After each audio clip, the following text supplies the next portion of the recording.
Chapter 1096. Seeing Feng Mingzhu's slightly guilty expression, Grandfather Li looked at her for a while without batting an eyelid. He closed his eyes and leaned against the recliner. "All right, it's rare for you to come back from England. Go back to the Feng family to accompany your family. I'm tired. I want to be alone for a while." Feng Mingzhu clenched her bag. "Grandpa Li, go back."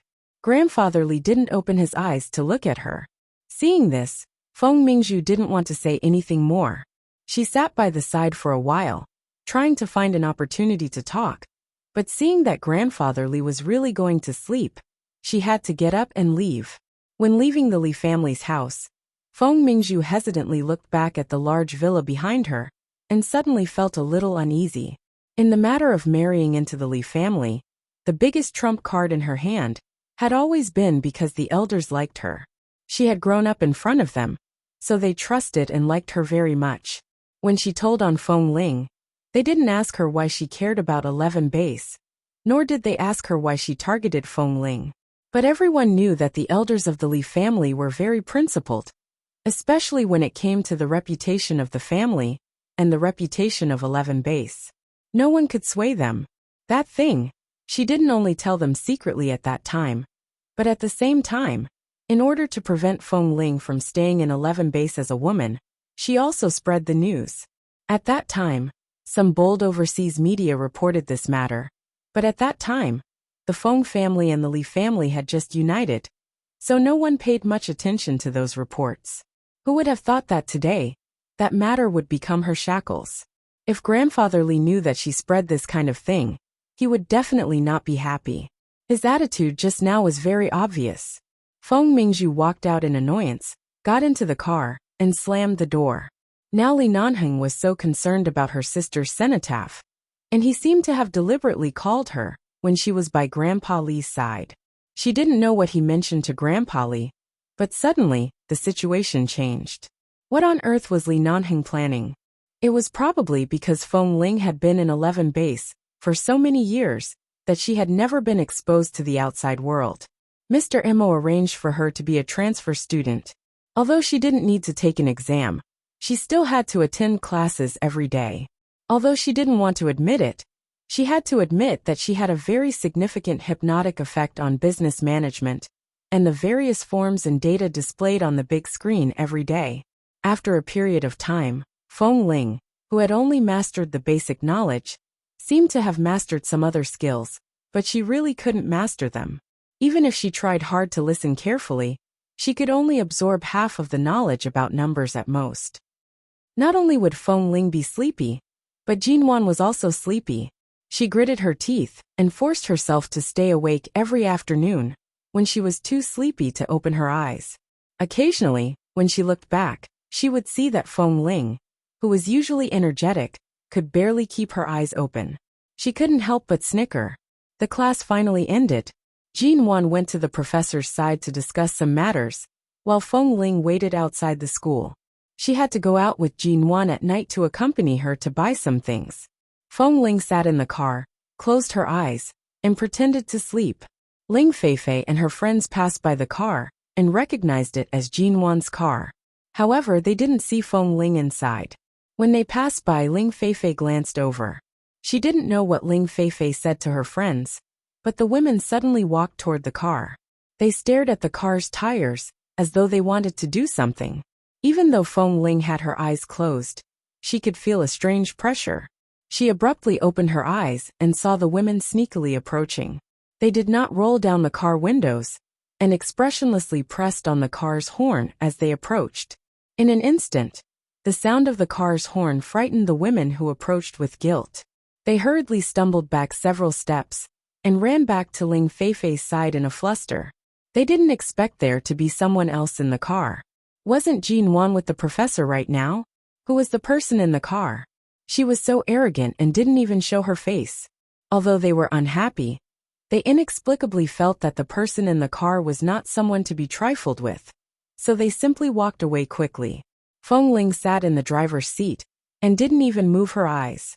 She just felt that this kind of woman's despicable mentality was really disgusting. It was a waste of time to talk to them. Fortunately, Mrs. Mo didn't have the time to talk to them. A group of clowns. It was getting dark, and it was already past 6 o'clock. Jean Wan suddenly called and said that she was going to read more financial materials in the professor's office tonight. There were several other famous teachers and professors in the office. It was a good opportunity to learn and communicate with them. She asked Feng Ling to go shopping alone. After hanging up the phone, Feng Ling drove the car away and went to a large supermarket near T University. She bought a lot of things according to the list Jean Wan needed. Feng Ling walked out with 2 shopping bags in her hand, put them in the trunk, and opened the door to get in the car. When she drove back in the direction of T University, Feng Ling suddenly keenly noticed something wrong. She subconsciously raised her eyes to look at the rearview mirror and caught a glimpse of a black Mercedes-Benz following behind. She paused and suddenly changed the direction, drove into an alley at a fork in the road, got out of the alley, and changed to another route to go back. It was only a 10-minute journey, but she deliberately took a detour. After walking for nearly 20 minutes, she saw that the black Mercedes-Benz was still following her. If these people came to T City for Jean Wan, they should have gone directly to the vicinity of T University instead of deliberately following her car. Since they followed her like this, it was obvious that these people were coming for her. Every member of 11 Base would have a habitual psychological preparation. That is because they had faced too many terrorists and dangerous situations. One day in the future, they might meet someone seeking revenge on them on the street. Even though she had left 11 Base for so long, Feng Ling was not surprised by the sudden appearance of people following her. But now if these people were really coming for her, she had to stay away from Jean Wan in the next few days. Or if Jean Wan was implicated, Mr. Mo wouldn't be able to explain it. Chapter 1097. Sensing that Feng Ling was taking a detour, the Mercedes-Benz behind her stopped following her and chose to turn to another route to avoid her counterattack. Feng Ling drove the car back to T University. After circling the neighborhood, she decided that she couldn't go back to Jean Wan's apartment or Miss Wen's residence for the time being. Otherwise, she would only cause trouble for them. So she just put the things she bought in the security room in front of the gate of T University and sent a message to Jean Wan, asking her to pick them up after she finished her work and to take them back to her dormitory. After giving these instructions, he drove away. Jean Wan hadn't seen Feng Ling in T University for about 2 days. Nor did she receive a call from Feng Ling. Feng Ling was very cautious and would never be more than 5 meters away from her. But these 2 days, Feng Ling suddenly disappeared. Strange. When Mo Jingshan went to T City again, he received a message from Li Nanheng and glanced at it. Nanheng. In T City? Mo Jingshan replied with one word. Yes. Nanheng. In that apartment or somewhere else? Mo Jingshan replied. Apartment. Within half an hour, Nanheng drove over, knocked on the door and came in. Mo Jingshan saw that he was travel-worn. Obviously, he had driven across the province overnight. He looked cold and decadent. As soon as he entered the door, he went inside to find water to drink. Why are you in such a hurry? What's the matter? Li Nanheng put down the glass in his hand. Back then, when Feng Ling completed a mission at 11 Base in the United States, she intercepted several smuggled military vehicles belonging to the New York Mafia. Those people have been tracking her whereabouts for the past 2 years, and in the past 2 days, they have moved to T City. Her whereabouts are currently being monitored. Mo Jingshan looked back. There are not many people in T City. Have you transferred other people here? Yes. Feng Ling is good at martial arts. If she notices anything unusual, she should be prepared for it. Doesn't she know that you are here this time? I flew to High City overnight to transfer people and drove here from High City, but I haven't seen her yet. Li Nanheng took a look at the time when he sat down. Deal with Jean Wan's affairs by yourself. Feng Ling can't take care of herself. Take care of your wife. Don't let anything happen to her. No, it's fine as long as you're safe. They're all old grudges with 11 Base. It's related to the arms deals in New York and Los Angeles. Their target is Feng Ling. It won't affect Jean Wan. Nanheng drove here overnight and did not sleep. He coughed with a cold expression and said, but for the next few days, You'd better not let Feng Ling follow Jinwan.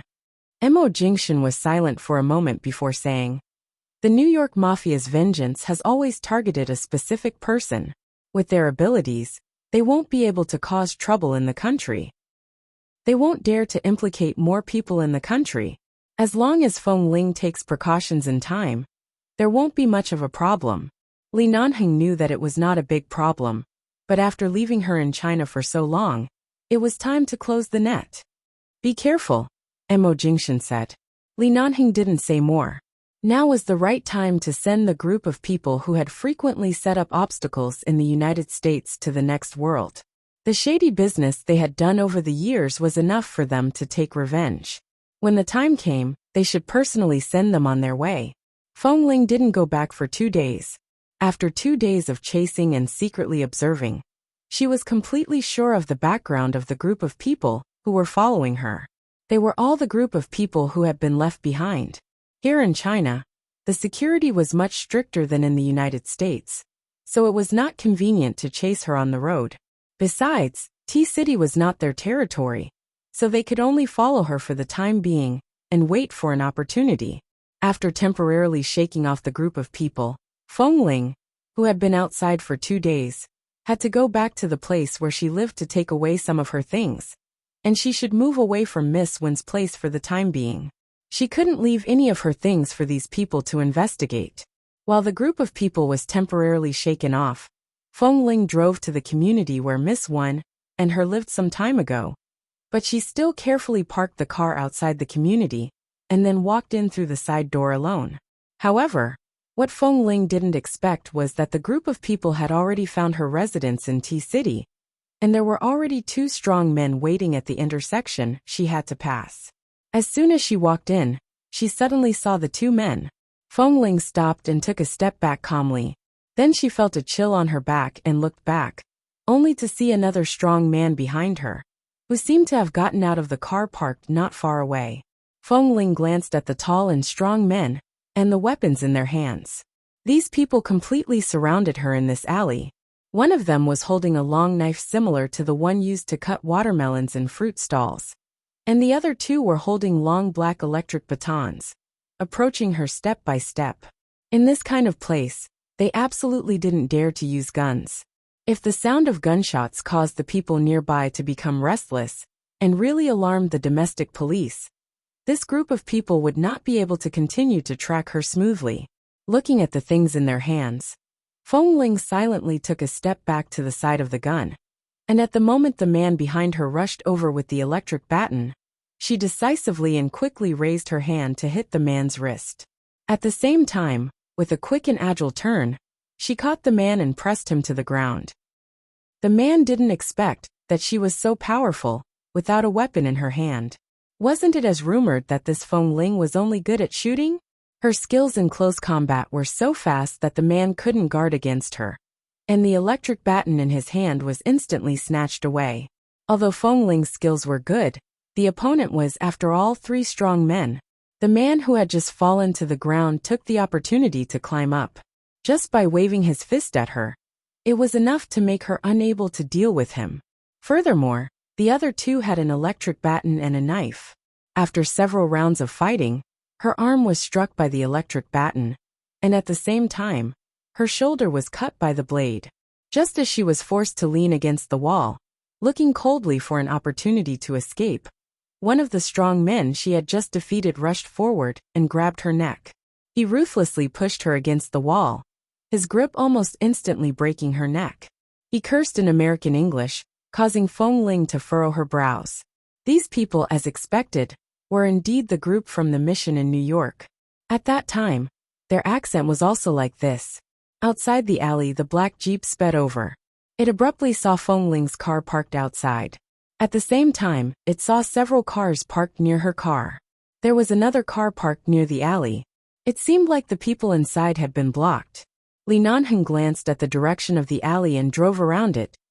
Old rules. Due to the large number of updates, it will take a day to correct the mistakes in the saved manuscripts and the saved chapters. Tomorrow, I will stop updating for a day. See you the day after tomorrow. 2 consecutive days of updates should not be less than 80,000 words, starting to activate the warning of more sweet content, haha. I love you guys, seeking monthly votes. Chapter 1098. Feng Ling kicked the brawny man in front of her away, freeing her neck that was almost about to be broken from the other party's grip. She turned to avoid the other party's hand that was about to grab her again. However, 3 people still came to attack her. In the narrow space of this alley, there was no place for her to hide. Both the electric baton and the long knife were too threatening. The fight did not stop. Both of her arms had been injured. Although it was not serious, there was blood dripping down her arms. When one of the men cursed because she had kicked his manhood, Gu Shizhou's eyes sharpened, and she kicked him to the ground with a roundhouse kick. As he cursed and stood up, she was about to fight the other man with the stun baton. But the stun baton in his hand had already been switched on, and the sound of electric current could be heard in the air. With the intensity of the electric shock, if she was really electrocuted, half of her body would probably be numb for 2 days. In the confrontation, the man who had just been kicked down raised a knife and slashed down at her head. Feng Ling nimbly raised her head and grabbed his wrist. With a sharp twist, she heard the sound of his wrist dislocating. The foreign man, who was much taller than her, immediately screamed in pain. Feng Ling expressionlessly raised her foot and kicked him. "What are you doing?" Feng Ling asked. However, at this moment, another person got up, raised the electric baton, and stabbed it hard into her waist. Feng Ling immediately felt pain in half of her body. Even though she suddenly turned around to dodge and was about to fight back, her movements were still a little slow because of the electric shock. The man took the opportunity to kick her in the stomach. She bent down to avoid it, but the man suddenly grabbed her hair. All kinds of curses rang in her ears, and Feng Ling's scalp ached from being pulled. No matter how much strength she had used up a lot of her strength. She was trying to think of a way to retreat from this man's hand, when she suddenly noticed a figure appearing at the entrance of the alley from the corner of her eye. Jinwan. Why did she come here alone instead of staying in T University? However, when she saw Jinwan clearly, she saw that Jinwan was holding a baseball bat that she didn't know where she got it from. She had long known that Mrs. Mo, who was weak, had a courage that even Feng Ling couldn't understand. Feng Ling didn't think about it anymore. She had to end it now. Feng Ling suddenly smiled at the 3 strong men in front of her. The corners of her mouth were stained with blood. In the dim alley, her smile was a little cold and cruel. When Feng Ling successfully attracted all the attention of the 2 men, suddenly, there were 3 bangs in the air. The 3 men were hit by a baseball bat on the back of their heads. Before they had time to turn their heads, they were knocked to the ground by the baseball bat. Before they could stand firmly, Feng Ling took the opportunity to stand up, subdued them, pressed them to the ground, and completely imprisoned them. Thank you. After subduing the 3 men, Feng Ling ignored the blood on her body and turned her head to look at Jinwan, who was holding a baseball bat in her hand. Seeing that she was injured, Jinwan quickly stepped forward and checked the wounds and blood on her body with concern. Seeing that Feng Ling's cheeks seemed to be scratched, her neck was bruised, and the corners of her mouth were stained with blood, Jinwan reached out to take her arm. How are you? Are you seriously injured? I'm fine. It's just a minor injury. Feng Ling didn't shake off Jinwan's hand, but used her other hand to hit the back of the men's necks again. After being ruthlessly hit in the back of the neck, which was the weakest part, the 3 men immediately fainted and lay on the ground motionlessly. With Jinwan's support, Feng Ling stood up. Seeing that Feng Ling seemed to be injured and bleeding, Jinwan frowned. What's the matter with them? Do you have any enemies in the United States? Enemies? Feng Ling glanced at the 3 men on the ground. Sort of. I did a lot of missions in 11 base and made a lot of enemies. You're seriously injured. Let's get out of here first. Jinwan tugged at her hand again. Although she was usually protected by Feng Ling, now seeing that Feng Ling was injured, she had no intention of staying out of this and must take Feng Ling away from this place. Feng Ling didn't have many women around her since she was a child. If she had to find a friend of the same sex, it would probably be Wen Luqing. but she was more grateful to Wenlicheng. Feng Ling didn't know Wenlicheng, but she was more grateful to Wenlicheng. Relatively speaking, Jin Wan was definitely the weak one in front of Feng Ling. Jin Wan didn't know how to fight or use a gun, but at this moment, the feeling of being suddenly protected by a woman made Feng Ling's heart inexplicably warm. Before she could say that she was fine, she had been forcibly taken out of the alley by Jin Wan. However, just as the two of them ran out of the alley, in the car parked in front of them, an accomplice of the same tall and strong group suddenly opened the door and got out of the car, holding the same black stun baton in his hand. He rushed at them with a fierce look and cursed rudely. "Watch out!" At the moment when the man swung the stun baton, Jin Wan and Feng Ling almost shouted at the same time. Before Jin Wan tried to protect her behind her, Feng Ling subconsciously pulled Jin Wan behind her. She didn't forget that she was Jin Wan's bodyguard and couldn't let Jin Wan suffer any harm because of her. But the pain in her arm couldn't be ignored. The pain and numbness from the electric shock were still there. She wanted to beat the man back, but her movements were still 2 or 3 seconds slower than usual. In these 2 or 3 seconds, the man successfully grasped the timing and was about to reach out his other hand to restrain her. Feng Ling used her remaining strength to temporarily push the man back, and at the same time, she was dragged back by Jin Wan. As she ran, she looked back and noticed that the man seemed to be planning to hit them with the car. Feng Ling frowned and abruptly stopped. "Mrs. Mo, you go first." She couldn't implicate Jin Wan. "Why should I go? I'm not a brother from your 11 base. I don't know what sacrifice and morality are, but in my eyes, you're already a very good friend of mine. How can I leave you alone?" Jin Wan reached out to pull her back. "Run first. There's an alley ahead. His car can't drive in. We'll think of a way after we get in." Seeing Jin Wan's insistence, Feng Ling ran a few steps and felt that it would take at least a few days for her body to recover from the electric shock. Right now, she couldn't run as fast as usual. Today's update will show a new chapter every 1 or 2 minutes. Today, there are a total of 30 chapters, 60,000 words, and tomorrow, there will be 10 chapters, 20,000 words. It will be slowly refreshed chapter by chapter. Babies waiting for more chapters, please be patient. Chapter 1099. Just as the two of them were about to run to the entrance of another alley that Jin Wan mentioned, suddenly, a black jeep sped up from the road in front of them and slammed on the brakes with a screech sound. Feng Ling and Jin Wan raised their eyes and saw that the back door of the jeep was opened from the inside out. The man in the driver's seat glanced at the blood on Feng Ling's body and said coldly, "Get in the car." As soon as she saw that the person in the car was Li Nanheng, Feng Ling froze, but Jin Wan quickly helped Feng Ling, who had been injured, into the car. When Feng Ling sat firmly in the car, she looked back and saw that Jin Wan hadn't gotten in the car yet, so she reached out to pull her. "Mrs. Mo, come on." Then the sound of the car outside was cut off, and the tense atmosphere in the air finally relaxed. Because the person who suddenly appeared here was Li Nanheng, and the driver was Li Nanheng, Feng Ling knew that no matter what, she wouldn't die today. Jin Wan sat by Feng Ling's side and pulled her sleeve. "You're bleeding a lot. Do you want to go to the hospital to stop the bleeding, or go somewhere else?" Just as the two of them sat in the back of the car and talked, Li Nanheng didn't look at them, but just looked coldly at the car that dared to chase them. His cold face was mixed with a hint of cold killing intent, and he suddenly swerved the jeep beautifully outside the alley. The car was going to hit them, but it was caught off guard and slammed heavily into the wall of the alley, making a loud crash. Li Nanheng reversed the car again, turned the car around, and crashed into the car that was stuck against the wall. Feng Ling and Jin Wan only felt the force of the collision in the car. When they turned their eyes, they saw that the car had been directly hit into the entrance of the alley by the jeep. The car was stuck there, unable to get in or out. At the same time, the gas tank of the car had leaked, and gasoline was dripping down.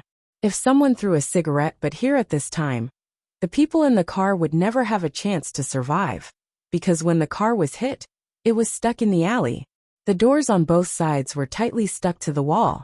The doors couldn't be opened, and the front and back windows were so solid. It was very difficult to escape from the car in a short time. Feng Ling looked up at the man in the driver's seat. She was sure that if this was not an ordinary residential area but an open field, he would throw a cigarette but over mercilessly. But this was a residential area. If a car here spontaneously ignited and exploded, it would affect the residents of this community. The man looked coldly at the car that had been completely shackled in the alley, and at the same time, he backed the black Jeep and drove it out of this community. Feng Ling, you're bleeding too much. Let's go to the hospital, Jin Wan said worriedly. Jin Wan, Ling Nanheng said. Without waiting for Feng Ling to speak, Li Nanheng said mildly, take her to my place first. I have gauze and hemostatic medicine. Jin Wan, help her bandage. Do you have a place to live in T-City? Jin Wan turned her eyes to Li Nanheng. It seemed that he had just arrived, but people like them were all cunning rabbits, and had many places to live in. She said, is it far? My apartment is very close to here. She can go to my place to have her wound bandaged. Forget it. We can't go there together now, in case you get into trouble. Li Nanheng spat out these words coldly, and glanced at Jin Wan through the rearview mirror. Why were you there just now? If something like this happens again, remember to run first, okay? Otherwise, if something happens to you, I'm afraid your man will chase me to the Pacific Ocean, and I won't be able to live in peace for the rest of my life. Feng Ling remained silent, and just covered the part of her arm where the wound was more serious and bleeding more. Jin Wan turned back to look at her. Are you hurt anywhere else? Don't keep silent. Tell me where it hurts. If it's too serious, just go home to have it bandaged. You have to go to the hospital to get stitches. Feng Ling shook her head, meaning that she was fine and didn't need to worry so much. Just then, they noticed that several cars were driving in the opposite direction from them. Then, in an instant, several cars drove into the residential area behind them, surrounding the car that was trapped in the alley. It was not difficult to see that they were from 11 Base. Feng Ling didn't expect that 11 Base's people could be seen so easily in China. Did Li Nanheng specially come to T-City with full preparation? Did he expect that something would happen to her before he came? Did he come to help her out? Jin Wan took out a wet towel from her bag to wipe away the blood on Feng Ling's face. Seeing that Feng Ling's complexion was pale, she furrowed her brows and asked, someone actually dares to wield a knife in broad daylight in the country. Are there any powerful connections behind this? Can you call the police? The domestic police can't handle this kind of thing, Feng Ling said lightly, and looked up at the man who was driving in front of her. As if feeling her gaze, Li Nanheng drove the black Jeep to the main road in the traffic flow, and looked at her through the rearview mirror for a moment. Feng Ling immediately looked away, but the man in the driver's seat smiled faintly, and continued to drive calmly. Li Nanheng's so-called residence in T-City was a suite on the top floor of a hotel that he had temporarily booked. No one was allowed to enter this entire floor. After arriving at the place, Jin Wan had been taking care of Feng Ling, helping her take off her clothes and dressing her wounds. Feng Ling had never experienced such a pure same-sex friendship since she was a child.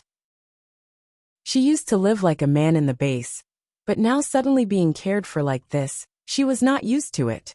Can't you lift your hand now? I'll help you take it off. Don't move. Jin Wan took off Feng Ling's clothes. Feng Ling didn't refuse, and took off her clothes. Fortunately, there was a conservative black sportswear inside. Jin Wan saw the wounds on her body, and hurriedly turned to run into the bathroom to wash a towel, and help her wipe the blood around the wounds.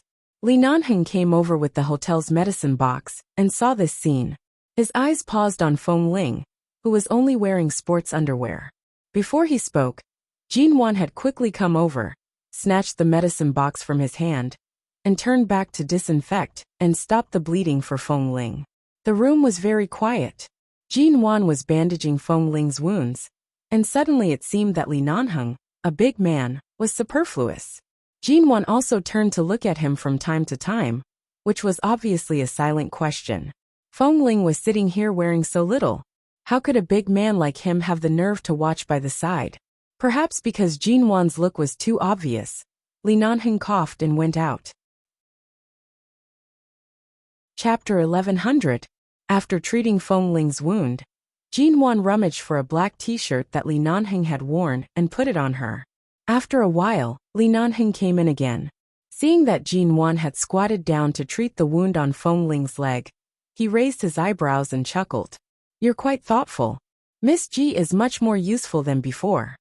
Jin Wan silently rolled her eyes at the disinfectant in her hand, thinking that Li Nanheng wanted to bandage Feng Ling's wound himself, but couldn't do it.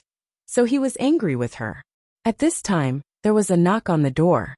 Emo Jingshan came. Jin Wan, who had been cold to Emo Jingshan for a long time because of something, turned her eyes to the door with a jerk, and was a little surprised. "Who is it?" Li Nanheng glanced at her surprised expression. "Don't think too much. I just went out and called Emo Jingshan. He happened to be nearby. Who do you think will come now?" "Jin Wan." "Your man is here. Are you going to open the door or should I?" Li Nanheng now felt that Jin Wan was too conspicuous in front of Feng Ling, so he couldn't get close to her. If he didn't mention Emo Jingshan, Feng Ling would probably leave with Jin Wan without saying a word to him. The man just stood there. Although his tall figure blocked the door, he couldn't block the sound coming from the other side of the door, and he looked like he was about to laugh. The door rang for a while. The great Mr. Emo had been blocked by the door for so long. Jin Wan was in a dilemma. Feng Ling looked at them, suddenly put down the leg that was being treated, and said, "Let me open the door." Li Nanheng glanced at her coldly. "Don't be nosy." Feng Ling's expression faltered. Ever since the last time in the hotel, he kept calling her his wife, causing her heart to be in a mess. Those emotions that she couldn't control made her instinctively want to avoid him. However, she didn't need to avoid him. He never appeared again. Now he suddenly appeared here. Feng Ling didn't say anything, but pretended not to hear him, and turned to Jin Wan. "Mr. Emo must have come to see you. Go open the door. The wound on my leg is not serious. I can do it myself." Jin Wan wiped her hands and got up to open the door. While Jin Wan was busy dealing with Emo Jingshan, Li Nanheng stood in the room and looked at Feng Ling, who was trying to apply medicine on her own. He walked over, picked up the anti-inflammatory and hemostatic ointment in front of her, lowered his body, bent over, and applied the ointment evenly on the wounds on her legs that were not serious but not too light. Because the man's fingertips were stained with ointment and touched her wound, the pain that she had been enduring just now seemed to be piercing her heart. She sat there silently and didn't move, just looking at her leg. "You've been injured a lot since you were a child. Why can't you remember that when the enemy has a weapon and you don't have a weapon, you should be good at using everything you can to resist, instead of your own arms and legs? You're made of flesh and blood. How can you resist those knives and guns?" Li Nanheng said like a worrisome elder as he helped her apply the ointment. Perhaps it was because the man only mentioned how she should block other people's weapons. Feng Ling's voice was slightly hoarse as she said, "It's easy for you to say. At that time, there wasn't even a stone on the ground in the alley. There were walls on both sides. What could I use to block?" Li Nanheng raised his head. He held the ointment in one hand and placed the other on her leg. "I've taught you how to untie belts so many times. Those people just now all have belts on them. Don't you know how to pull off their belts and beat them?" Feng Ling, what? Wasn't he the one who forcefully pressed down on her hand to undo his belt? How could she think of such a way at that time? At this time, Emo Jingshan had come in, but he clearly had more important things to talk about with Mrs. Emo.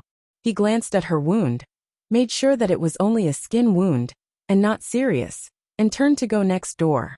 Jin Wan was about to walk to Feng Ling when Feng Ling turned to say, "Speaking of which, if Mrs. Emo hadn't helped me today, I wouldn't have been able to escape so smoothly." She actually said this to Mr. Emo next door. They had been in a cold war recently, and now Jin Wan was almost in trouble because of her. If she didn't quickly help Jin Wan out, Mr. Mo's eyes would probably be sharp enough to kill her. Jin Wan simply avoided all of them and went into the kitchen to find water to drink. Li Nanheng glanced expressionlessly at the kitchen and then at Feng Ling. "Is that so?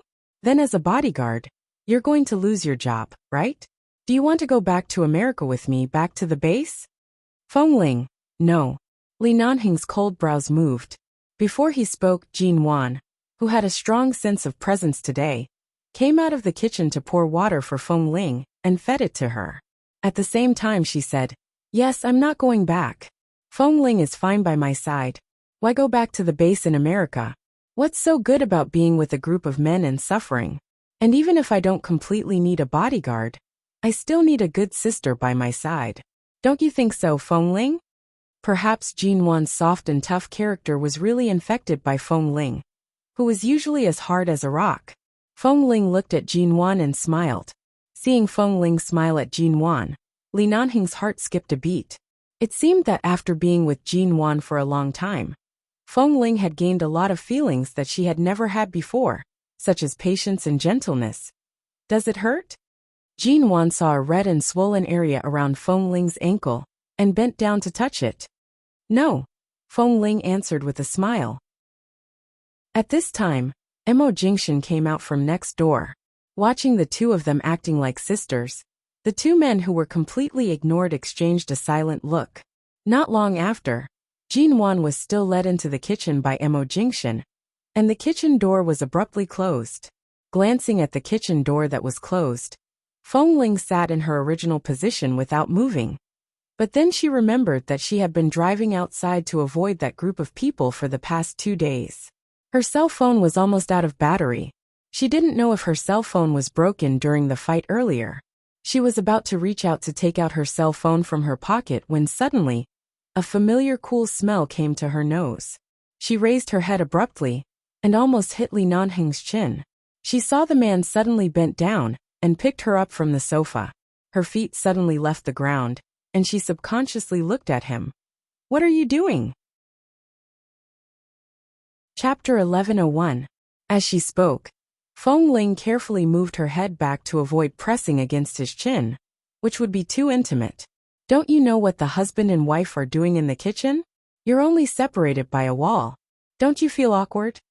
The man's voice was indifferent, and he spoke matter-of-factly. He carried her to another bedroom next to this suite and placed Feng Ling on the bed. As soon as her body touched the bed, Feng Ling shrank back. However, her body was injured, and it was inconvenient for her to make any big movements. She only shrank back twice and sat in the middle of the bed, looking at the man by the bed with some wariness in her eyes.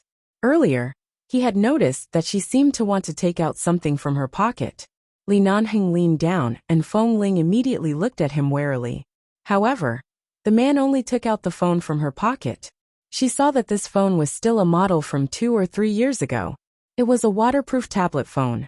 It was black, unlike the pink and white models that young girls like to buy nowadays. To Feng Ling, a phone was only used for communication. Except for her short hair, she was a girl from head to toe. But she really did not have a girl's heart at all. Playing with the phone that was about to run out of battery, Li Nanheng glanced at her again.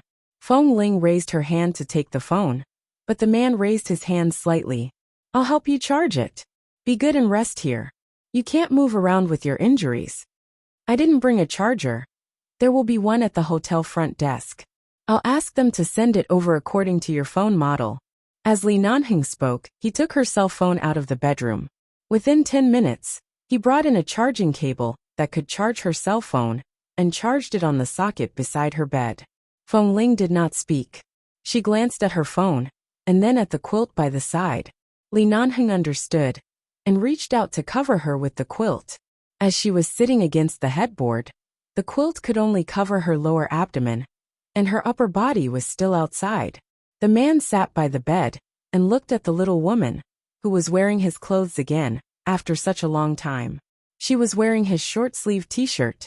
The loose t-shirt seemed to be too big on her body, and at the same time, it made her arms seem even more slender. However, her fair and slender arms were covered with wounds of varying depths and were red and swollen.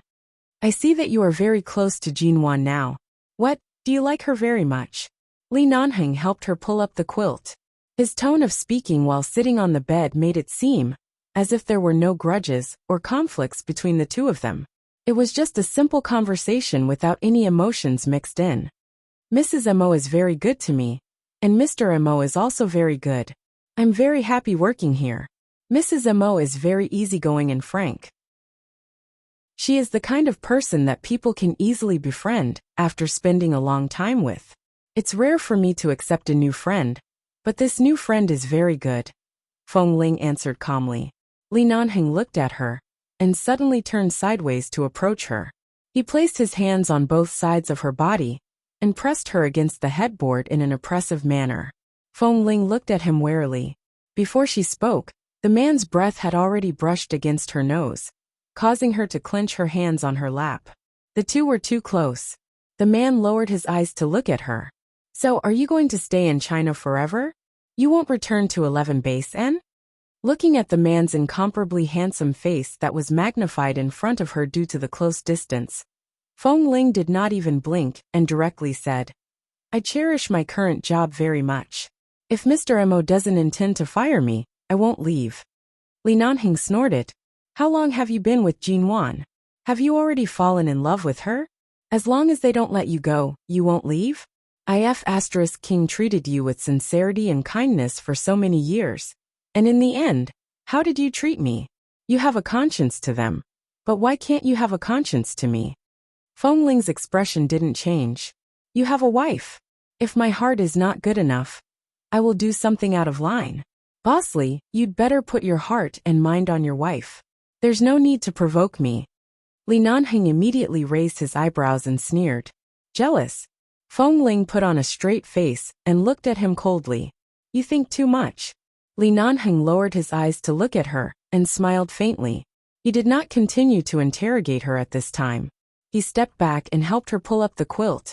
Do you want to lie down or sit here to rest for the time being? I think it will take a while for Jin Wan and Mo Jingshan to finish. Just like this. There's no need to lie down. Li Nanheng didn't do anything else to her. He got up and walked out. I'll go outside to see what's going on. If you're jealous, hold it in. I'll ask the hotel to make some dumplings and send them up tonight. I don't think I need to be jealous. I can just watch you. Feng Ling. She suddenly raised her eyes to look at the man who had stood up and walked to the bedroom door. Seeing that he had closed the door and left, she suddenly grabbed the pillow behind her, ignored the pain of the wound on her arm, and threw the pillow over.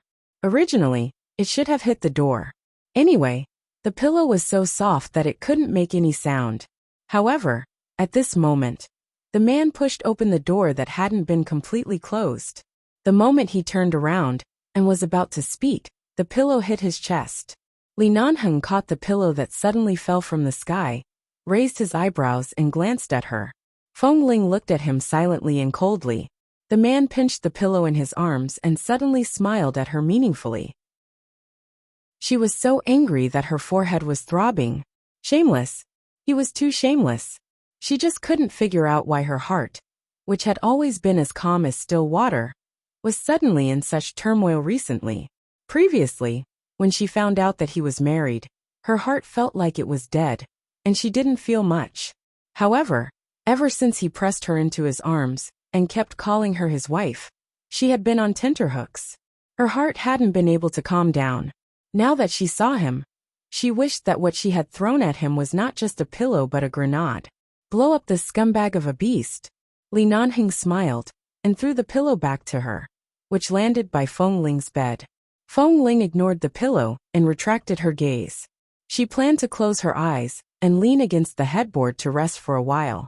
However, she suddenly heard the man in front of the door say with a faint smile, Are you hungry? Do you want me to get you a plate of dumplings now? Feng Ling abruptly grabbed the pillow that had just been thrown back. She resisted the urge to throw it at him again and turned to look at him.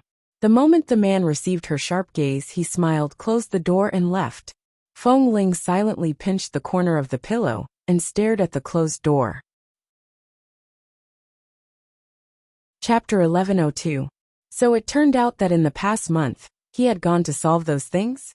How did he solve them? This man always did everything without batting an eyelid. Jin Wan had thought that he was simply angry with her and gave her the cold shoulder for a month. It turned out that he was actually so decisive. She suddenly lowered her eyes. For a moment, she didn't even know what she was angry about. In the past month, had she calmed down? She had indeed calmed down. And she was way too calm. She glanced at Mo Jingshan again. On my birthday, you were the one who made the cake. Why didn't you tell me? As she spoke, she puffed up her cheeks unhappily, But this unhappiness didn't come from anger. Instead, she was annoyed that because of what happened in her previous life, she was too subjective and defensive when looking at certain things. Instead, she neglected too much warmth and detail. Perhaps she was only annoyed. You still know that I made those cakes? When I cut them one by one, I didn't see your heart ache, the man said half-jokingly, stroking her hand. You're not angry anymore, eh? What was there to be angry about? Jinwon wasn't that unreasonable. She wouldn't give up a good man. Was she really going to give up this piece of meat to someone else? She wasn't a masochist. Jinwon suddenly pulled down one of his hands that was leaning against the wall behind her. She held his palm that was much larger than her own. It was hard to imagine how he had the energy to make so many cakes for her that day. Whether it was the cream or the base cake, the taste was especially sweet and soft. This man could do everything so well. He was really impeccable. She held his hand in her palm, and then held his slender fingers, whispering, Then what do you want as compensation? Mo Jingshan looked at her, and his eyes were full of smiles. He held her hand, lowered his head to kiss it, and then leaned over to kiss her lips.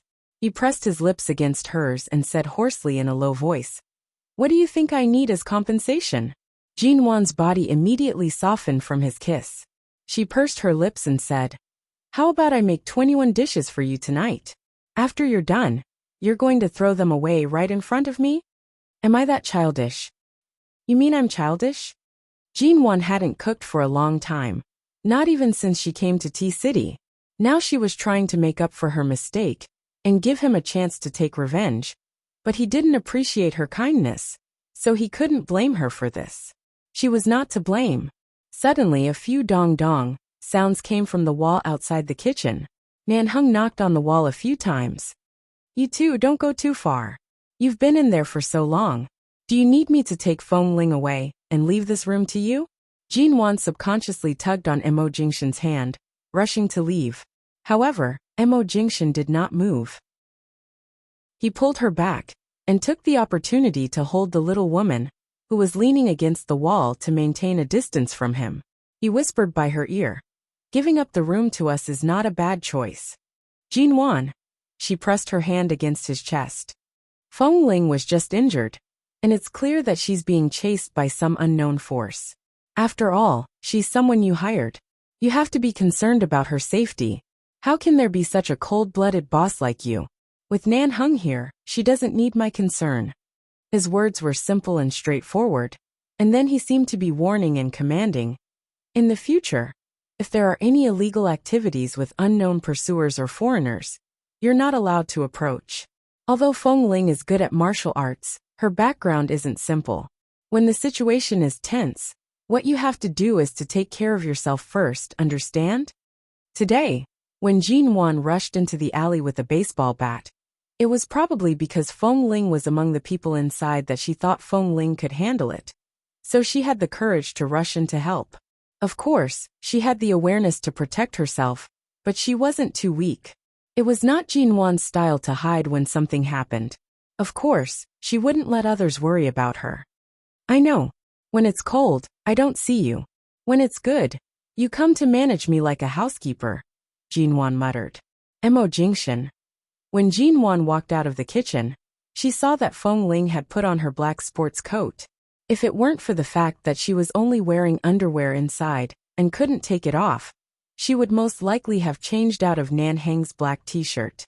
She saw Feng Ling sitting on the sofa with the coat on, as though the person who was injured earlier was not her. Except for her complexion being paler than usual, there was no difference. Was this the reason she had received training? She couldn't even cry out in pain, and had to endure all kinds of feelings, as though they had never happened? You're finally willing to come out. I thought the two of you would stay in my kitchen until the end of time. Nanhung leaned against the wall outside the kitchen door with a cold smile. His eyes glanced at Jinwon's expression, which had softened a lot. He didn't need to guess to know that this little woman had most likely been coaxed. Mo Jingshan placed his hand on Jinwon's waist, encircling the little woman, who was about to head to the sofa in his arms, to stop her from running away. He glanced at Feng Ling and the medicine box by her feet, and then his gaze fell on Nanhung. They went around in such a big circle. Is their target her or you? Nan Heng's expression was indifferent and lazy. We're all people who work in 11 base. Their biggest target is either me or her. What's the difference? Mo Jingshan looked at him and said indifferently, your own woman has been injured to such a state. Right now, you clearly want to personally uproot the nest of those pieces of trash, but now you can lean against here and smile as though nothing happened. Even Jinwan isn't as big-hearted as you. Nan Heng. Jinwan. What did this have to do with her? Mr. Mo, I'm not his woman. Although you're my current boss, please don't randomly put labels on me. Feng Ling spoke up, protesting unhappily. However, Mo Jingshan appeared as though he did not hear her words. He only coldly glanced at Nan Heng. Nan Heng was silent for several seconds, temporarily withdrawing his lazy attitude. These days, women are not easy to raise. Whether they're light or heavy is a mistake. Keeping them by your side is a mistake. Letting them out is also a mistake. Jinwan did not understand his words. Sitting on the sofa, Feng Ling's expression turned cold. Chapter 1103. After hanging up the phone, Li Nanheng opened the door and went to the bedroom. Feng Ling had already woken up. What do you want to eat? Li Nanheng turned on the bedroom light. Feng Ling slowly sat up on the bed and turned to look at the sky outside the window. What time is it? 4 o'clock in the afternoon. You haven't eaten anything since noon. Your current boss, Missouri Jingshan, said that you should have a good rest here and don't have to accompany Jinwan. Feng Ling raised her hand to take the cell phone, but it was difficult for her to do so because of the injury on her arm. Li Nanheng came over to take the cell phone for her and handed it to her. She took a look at it and found that it was really past 4 o'clock. What do you want to eat? The man asked patiently. There's nothing delicious. Feng Ling was not very comfortable because of her injury. It was uncomfortable to move even a little, but she didn't want to lie in bed all the time. She slowly moved her body to get out of bed. Li Nanheng knew that she didn't like to lie all the time, so he reached out to help her. Come on, slow down. The man's gentle and patient voice made Feng Ling turn to look at him. Their eyes met, and Li Nanheng looked at her. What's wrong? Where does it hurt? No. Feng Ling didn't say much. She walked out of the bedroom, sat down in the living room of this suite, and then looked around. There were several other rooms here. Even if she really listened to Mr. Mo's arrangement and recuperated here temporarily, Li Nanheng shouldn't be so beastly as to do anything to her. Due to their work and occupation, they were often injured. In the past, she had recuperated in Li Nanheng's place. This seemingly cold and domineering man always seemed to have a knack for taking care of her. She was used to it. She glanced at the injury on her arm and asked, when should I change the dressing? At 8 o'clock. Simply scrub and change the dressing. After that, lie down and sleep. Li Nanheng casually threw the medicine box on the coffee table. Feng Ling saw that there were several kinds of good wound medicine in the medicine box. She guessed that he had asked someone to buy them when she accidentally fell asleep in the bedroom. People who came from 11 base always dealt with their wounds by themselves. At most, they would go to doctor when in the base. Otherwise, they would just apply some medicine and wouldn't go to the hospital. Everyone was very good at bandaging. Even Feng Ling had gradually gained some experience in bandaging, not to mention Boss Lee, who had been in the base for so many years. He said to change the dressing at 8 o'clock, so he had to wait until 8 o'clock. What should he do now? She didn't want to go back to sleep, and she didn't want to stay with him like this. Originally, Feng Ling was not hungry, but perhaps it was because she had just woken up and felt that she was not hungry, but her stomach was already growling. Li Nanheng glanced at her and repeated the previous question. What do you want to eat? Apart from dumplings, anything is fine. Feng Ling pressed her stomach, her expression clearly unhappy. Li Nanheng smiled. I heard that the dumplings in this hotel are not bad. They are handmade. I'm not eating. Then what do you want to eat? Feng Ling stood up from the sofa and slowly walked a few steps. She really didn't want to stay in the same room with him. But if she went out alone at this time, she would either cause trouble for Li Nanheng or Mr. Mo, and it was not the time to be willful and mischievous. Feng Ling walked to the window and looked out. She saw a gourmet restaurant not far away. She said, "Mrs. Mo passed by this place with me some time ago. We ate at this gourmet restaurant. There's a noodle shop here that serves pretty good rice noodles. You like to eat rice noodles? I didn't eat it in the United States before. After coming to China, I tasted a lot of new things and found that rice noodles are very delicious." Feng Ling answered and turned to look at him. "Can I eat rice noodles?" "Of course." Li Nanheng picked up the phone. "I'll ask them to pack it up for you." "No, I want to go out to eat by myself." Li Nanheng glanced at her. "You still want to go out with such injuries? It's just a skin wound. I'm very energetic after sleeping for an afternoon. As long as I walk slowly and don't pull my wounds, I'll be fine. You know I'm used to exercising. It's uncomfortable to keep me in the room." Seeing that she insisted, he knew that she was trying to avoid the awkwardness of being in the same room with him. After waking up, she seemed to be in a much better state. As long as she wore long-sleeved clothes, the wounds on her arms and legs could be covered. Except for her slightly pale face, there was nothing unusual. Li Nanheng urged someone to send the clothes he had arranged for someone to buy for her. He asked Feng Ling to go back to the room to change, and took her out. Feng Ling's legs still hurt when she walked, but it didn't affect her. When they walked into the elevator, Li Nanheng looked down at the little woman, who was leaning against the wall of the elevator with a pale face. "Didn't you say it doesn't hurt? Didn't you say you can endure it? It's not too late to ask someone to pack it up and send it up. No need." He was as stubborn as ever for 8 years. Li Nanheng resisted the urge to rub her hair, put his hand in his trouser pocket, and sighed helplessly and indulgently. If he touched her at this time, even if it was just a strand of her hair, she would probably explode in anger. In the past, he felt uncomfortable because she was always suppressing her emotions and being too calm.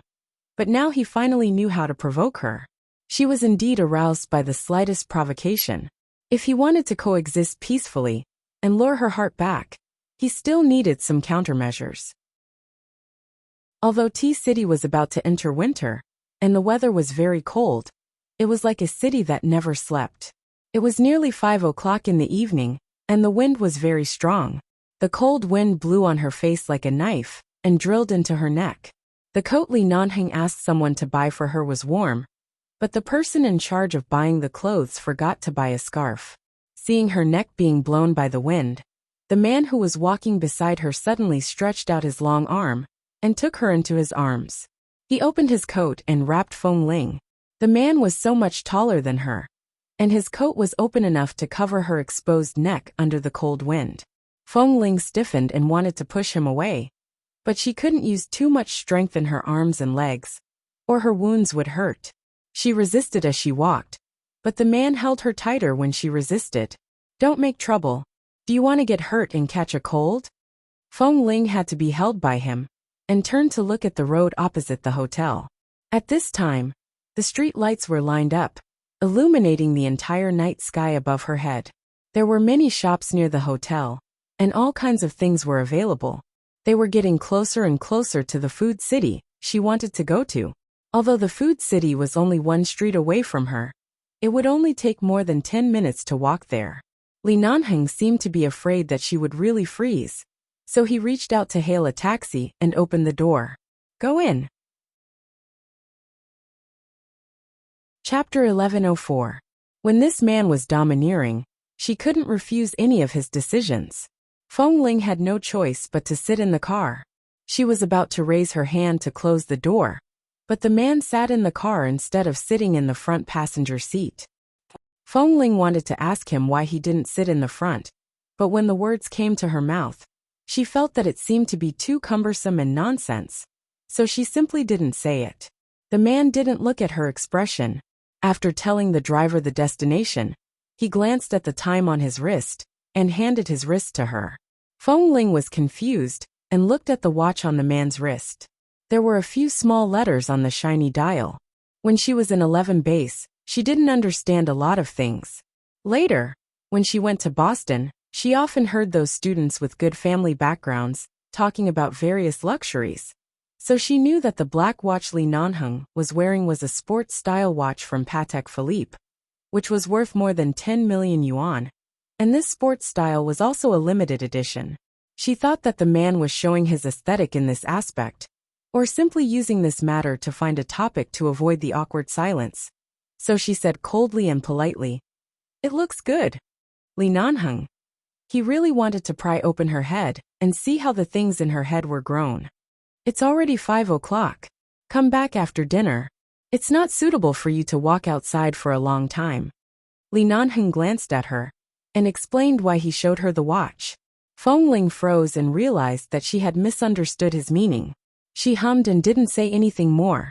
However, although this place was really close to the food city she wanted to go to, after all, there were often traffic jams on this busy road. 5 o'clock was already the rush hour in every city in China, and this large-scale traffic jam was estimated to last until after 6:30. The taxi was stuck at the intersection for more than 10 minutes. Sitting in the car, Feng Ling heard that Li Nanheng was answering the phone at this time. Although he was in T-City, he had a lot of things to do in the United States, and often received calls from there. She took the opportunity to turn to look at the man beside her. At such a close distance, she could see that the man's eyes were deep and clear. She didn't know what had happened when he picked up the phone. He seemed to be silent for a moment, then lightly continued to say something to the other side. Because she didn't know what exactly it was, she didn't listen carefully.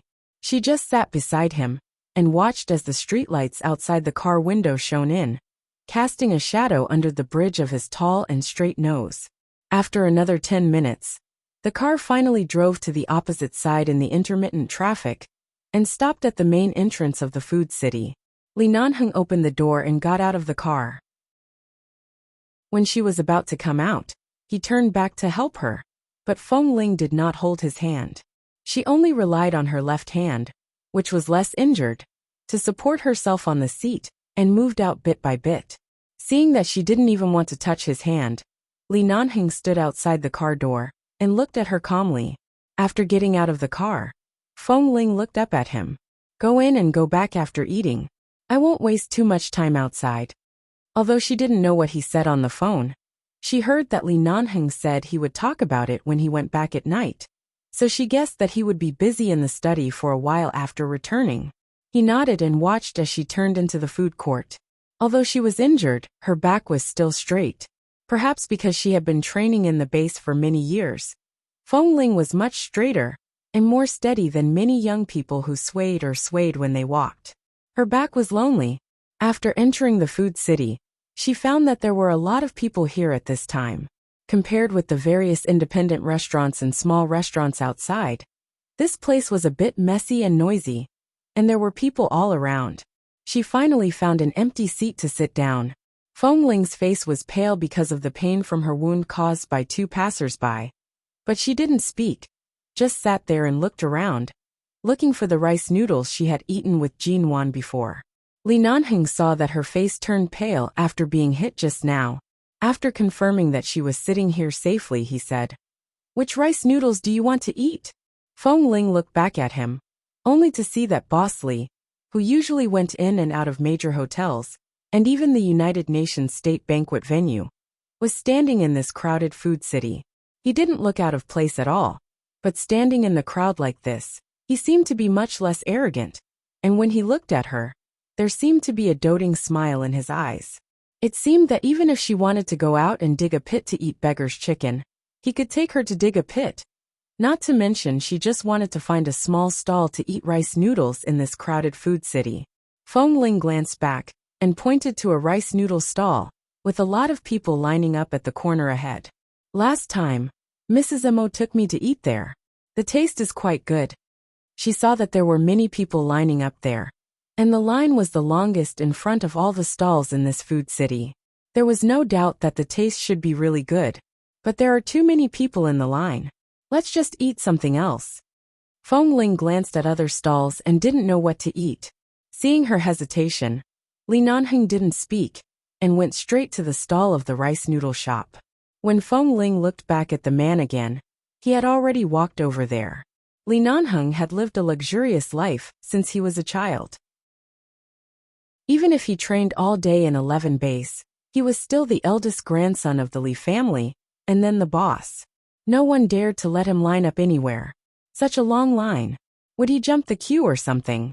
Or, with his impatient temper, he might just take the money for the people at the back and ask them to wait for him at the back while he openly ran to the front. No matter what, Feng Ling didn't like it. In the past, she rarely came into contact with these smoky places.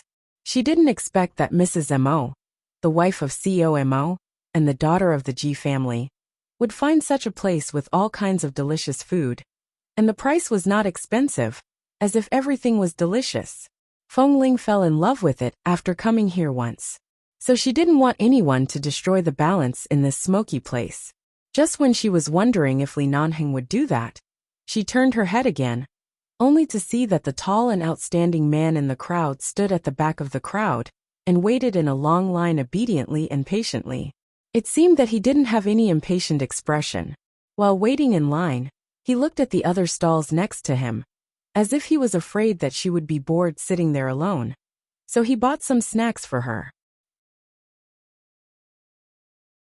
Chapter 1105. Feng Ling continued to sit at this table without moving, and Li Nanheng was still queuing up. However, the snacks he bought in passing were soon delivered to her and placed on the table in front of her. Feng Ling lowered her head to see that there were all kinds of small jerky and delicious side dishes on the plate, as well as several attractive-looking kebabs, a plate of fruit salad, and 2 bottles of mineral water. And the smell of food here was indeed very strong. Jean Wan had told her last time that eating in such a place would give her a different kind of happiness. Now Feng Ling also felt that eating in such a place was really satisfying, which was a feeling that all kinds of high-end restaurants could not satisfy. Li Nanheng queued for about 20 minutes and finally came over with a large bowl of rice noodles. Feng Ling took a look and found that this man really didn't regard her as an outsider. This rice noodles was a big pot for 2 people, not separate small portions. At the same time, someone eagerly came up to deliver 2 bowls and cutlery. The man bought some other things that she liked before returning and sitting down in front of her. Why did you buy such a big pot? I think the individual small portions are more cost-effective than this, Feng Ling said as she raised her hand to try to pry open the chopsticks. However, she didn't expect that one day there would be a day when she couldn't even pry open a pair of chopsticks. The main reason was that she couldn't exert force on the wound on her arm. If she exerted a little force, the wound that had just stopped bleeding would bleed again. Li Nanheng casually took the chopsticks in her hand, helped her pry open the chopsticks, and then handed it to her. At the same time, he said mildly, "In the base, when you usually sit together with a group of brothers and eat together, why don't I see you as an outsider? When did you not sit together to eat when you were out on a mission? Now you don't feel comfortable eating a pot of rice noodles with me?" With that, without waiting for her to explain, he picked up the small bowl in front of her, picked up some rice noodles for her, and then placed it in front of her. Feng Ling. She just wanted to ask because she saw that the rice noodles for 2 in this big pot cost 38 yuan, while the rice noodles for a single person only cost 15 yuan. Moreover, it seemed like there wasn't much difference in the food inside. She just wanted to say that it wasn't worth it. However, thinking that the person in front of him was Li Nanheng after all, he simply didn't care about the 8 yuan and picked up the chopsticks to eat. When she scooped some soup into the pot with a small spoon, Feng Ling noticed that there seemed to be a lot of seafood in the soup base. She turned back to look at the sign and saw the difference between the large and small portions. It turned out that there were so many things in the large portion. She hadn't noticed it earlier. In that case, the extra 8 yuan was well worth it. She didn't say anything, nor did she say anything because of the topic just now. She just silently picked up the seafood in the soup base, one by one into the bowl in front of her. Seeing her eating silently, Li Nanqing asked mildly with a smile, "Didn't you think it's not worth it? Miss Feng, who is so calculative over 8 yuan, did you find something good in the soup?" Feng Ling. "I didn't notice earlier." "How is it? Is it delicious? So delicious that you don't even want to raise your head? Can't you look at me when you speak?" Feng Ling looked up at him. "Do I have to look at you when I eat? After all, this meal is on me. You don't look at me when you eat, nor do you speak. Where's the basic courtesy? Feng Ling's eyelids twitched, and she glanced at him strangely. All the food and drinks on this table added up to only about 100 yuan. What was wrong with him, the dignified Li Nanheng? To sit here and argue with her like the commoners around him. She didn't look at him when she ate. What's wrong? She replied coldly. You have so many requirements for treating me to dinner. Can't I just invite you back next time? Li Nanheng put down the chopsticks in his hand and looked at her for a moment. Feng Ling had already lowered her head and continued to eat her rice noodles seriously. However, the man suddenly said with a faint smile, You have to keep your words. Since you said you'll invite me back next time, you have to find time to invite me back. When do you plan to come out to eat with me again? Feng Ling's chopsticks paused. Only then did she realize that she seemed to have been set up by this man and had unintentionally agreed to another meal. Li Nanheng pointed at her chin. There are soup stains. Feng Ling raised her hand and was about to take a napkin to wipe it. But the man had already picked up a napkin and wiped a drop of soup off her chin. She sat there without moving. She watched as the man, who usually carried real knives and guns to kill enemies and terrorists in minefields, wiped her chin and mouth seriously with a napkin. Something she had been trying hard to keep out squeezed into her heart. She didn't know what it was. She only knew that her heart was somewhat hot. It was abnormally hot. In the darkness of the night outside the food city, the street lights were dim. The business here became more and more popular during the peak hours at night, and there were more and more people. The two of them sat close to the window by the food city, and they could see the dim yellow light, the traffic, and the crowd outside. At the next table, there were many young couples who had just gotten off work and were here to eat. There were also families of 3 who were eating with their children. There were old people and children, and it was like a picture of a group of people. There were all kinds of people. Feng Ling used a spoon to drink the soup. Li Nanheng didn't eat much rice noodles. He only threw a piece of jerky into his mouth, and then ate while watching Feng Ling drink the soup. She glanced at him sideways. Can you not keep looking at me? The man's expression was cold and roguish as he curved his lips. I'm thinking about the day you landed in High City, and how you looked in the hotel after getting drunk. Feng Ling's expression faltered. She still didn't know what happened after she drank a bottle of red wine on the plane, until she woke up in the hotel. Hearing the man's words, she looked at him again. What happened to me? What did I say? Or what did I do? The man looked at her meaningfully and didn't say anything. Instead, he deliberately avoided the topic and said indifferently, It's been so long. You don't need to pretend to be a man anymore. Why haven't you grown your hair? Feng Ling didn't think much of it. Long hair is too troublesome. I'm used to short hair. She rarely paid attention to her appearance, nor did she care whether she was feminine or not. Anyway, she had always had short hair since she was a child. She felt that it was convenient to do everything this way, so she never thought of growing her hair long.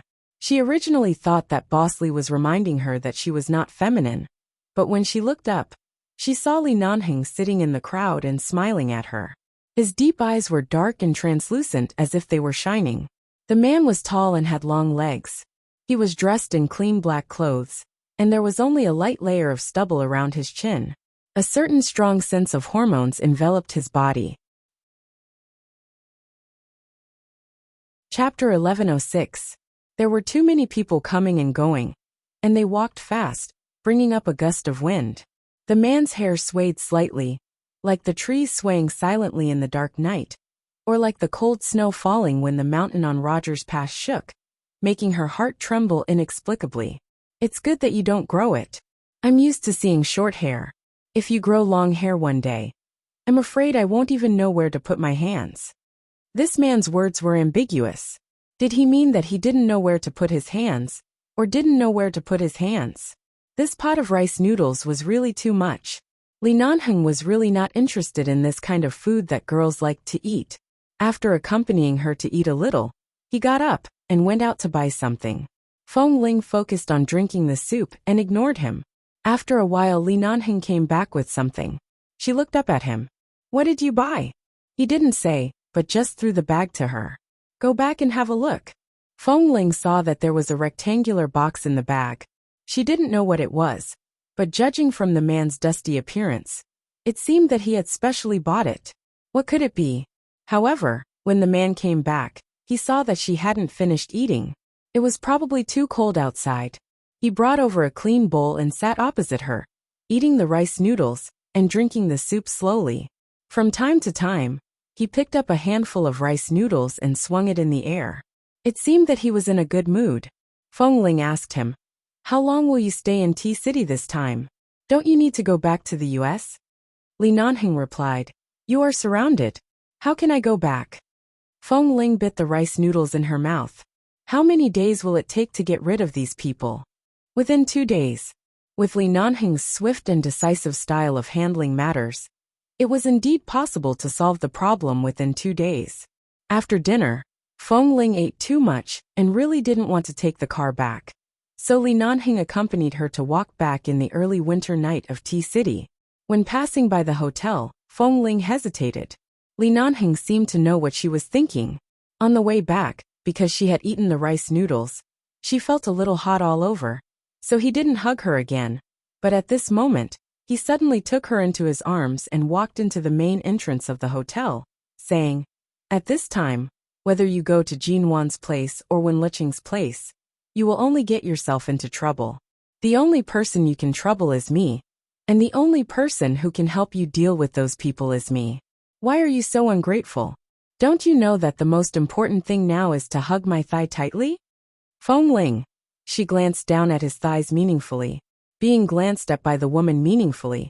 Although she just looked at his thighs, Li Nanheng found that he was shamefully stiff. He squinted at her. "What are you looking at?" "I'm looking at Boss Li's thighs. There are too many people who want to hug your thighs. I'm afraid I can't hug all of them even if I break my head," Feng Ling said as she walked to the elevator and tried to withdraw from his arms. However, the man held her tightly, lowered his head to her forehead, and said hoarsely, "It depends on whether you want to hug me or not. As long as you want to hug me, I can get rid of all the pendants on my legs and leave them to you, okay?" Then what about his wife? What about the little wife he was talking about? Feng Ling ignored him and just entered the elevator. She had eaten a lot of food outside and thought it hadn't been long, but when she came back, it was already past 7 o'clock. They had agreed to change the dressing at 8 o'clock. Feng Ling went to the bathroom to give herself a simple bath. There was really no way to wash, so she could only wipe. Li Nanheng came in several times with a smile and asked to help her wash, but Feng Ling drove him out expressionlessly, blocked him outside the bedroom door, and locked it from the inside. Although he knew that if he wanted to open the lock, he could easily open it. But the premise was that Li Nanheng could afford the price of really provoking Feng Ling.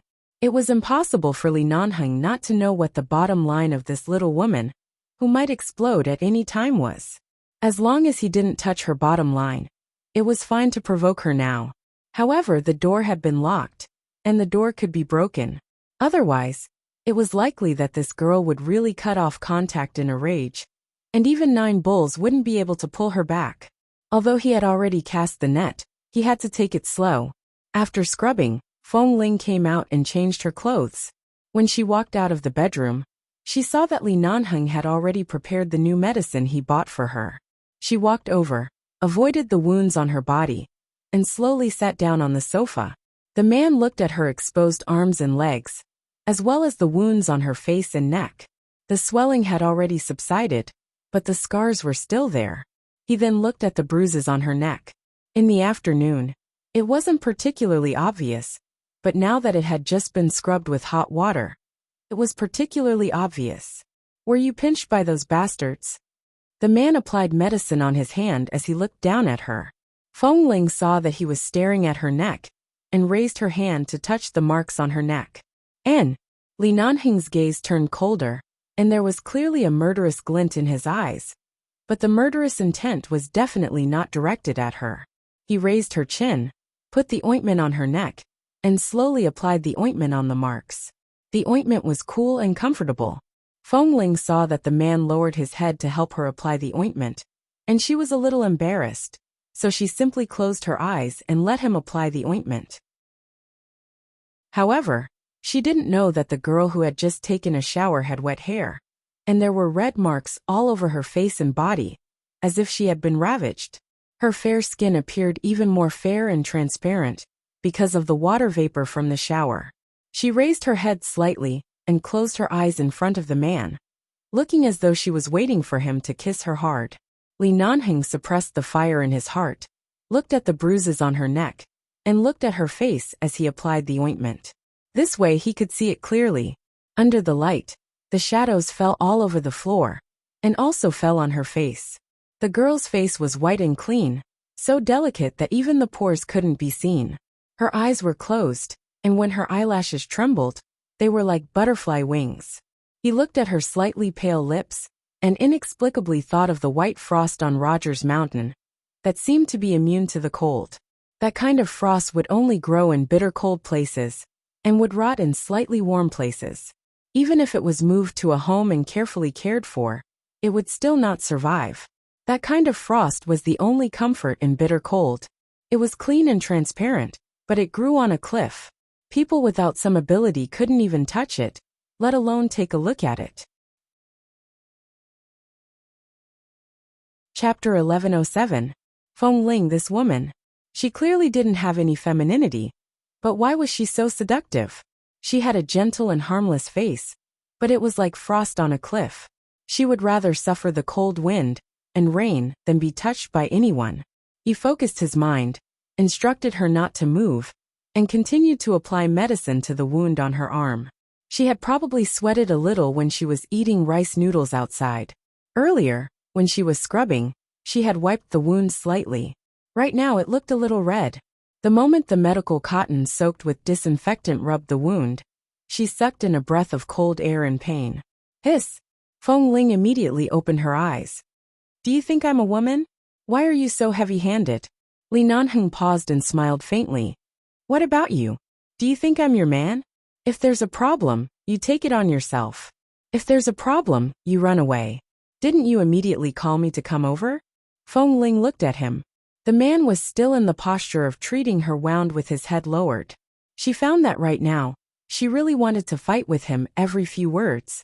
She didn't say a word and let him help her disinfect and change the dressing, as if to prove that she could really withstand it. Even when the disinfectant rubbed against her wound, she didn't make a sound. In the end, her eyes simply fell on her own legs.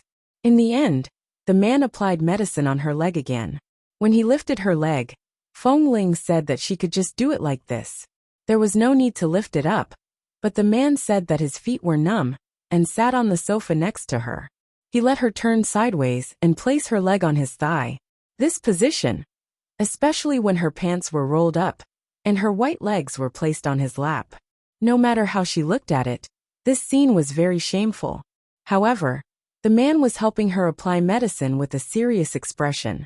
Li Nanheng's hand stroked her leg, and he could not move his gaze away. No matter how Feng Ling looked at it, she felt that he was doing it on purpose. She wanted to pull her leg out, but the man seemed to inadvertently apply a cool ointment on her wound. She shivered from the pain and coldness. Once again, he naturally pressed her leg on his thigh and continued to stroke it. Feng Ling.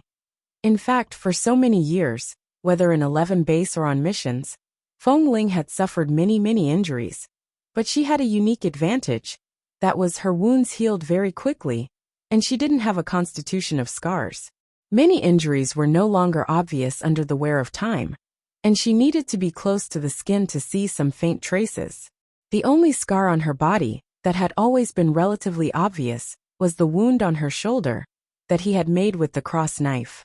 It didn't affect her appearance, but when she thought of the snake bite and the memory of almost losing her life in the Snake Valley, she would feel numb all over. He looked at the pair of fair and straight legs under his hand. She was such a good girl. She could have lived a luxurious life since she was a child. Like Feng Mingzhu, she was doted on like a treasure, but she suffered such a disaster for no reason.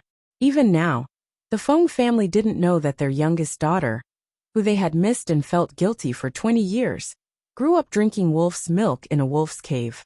In order to survive in this cruel world, she had to cut her hair short, pretend to be a boy, and live in 11 base. She had been pretending for many years. Her gender had been exposed, She could clearly live as a girl, but she had been used to that kind of life.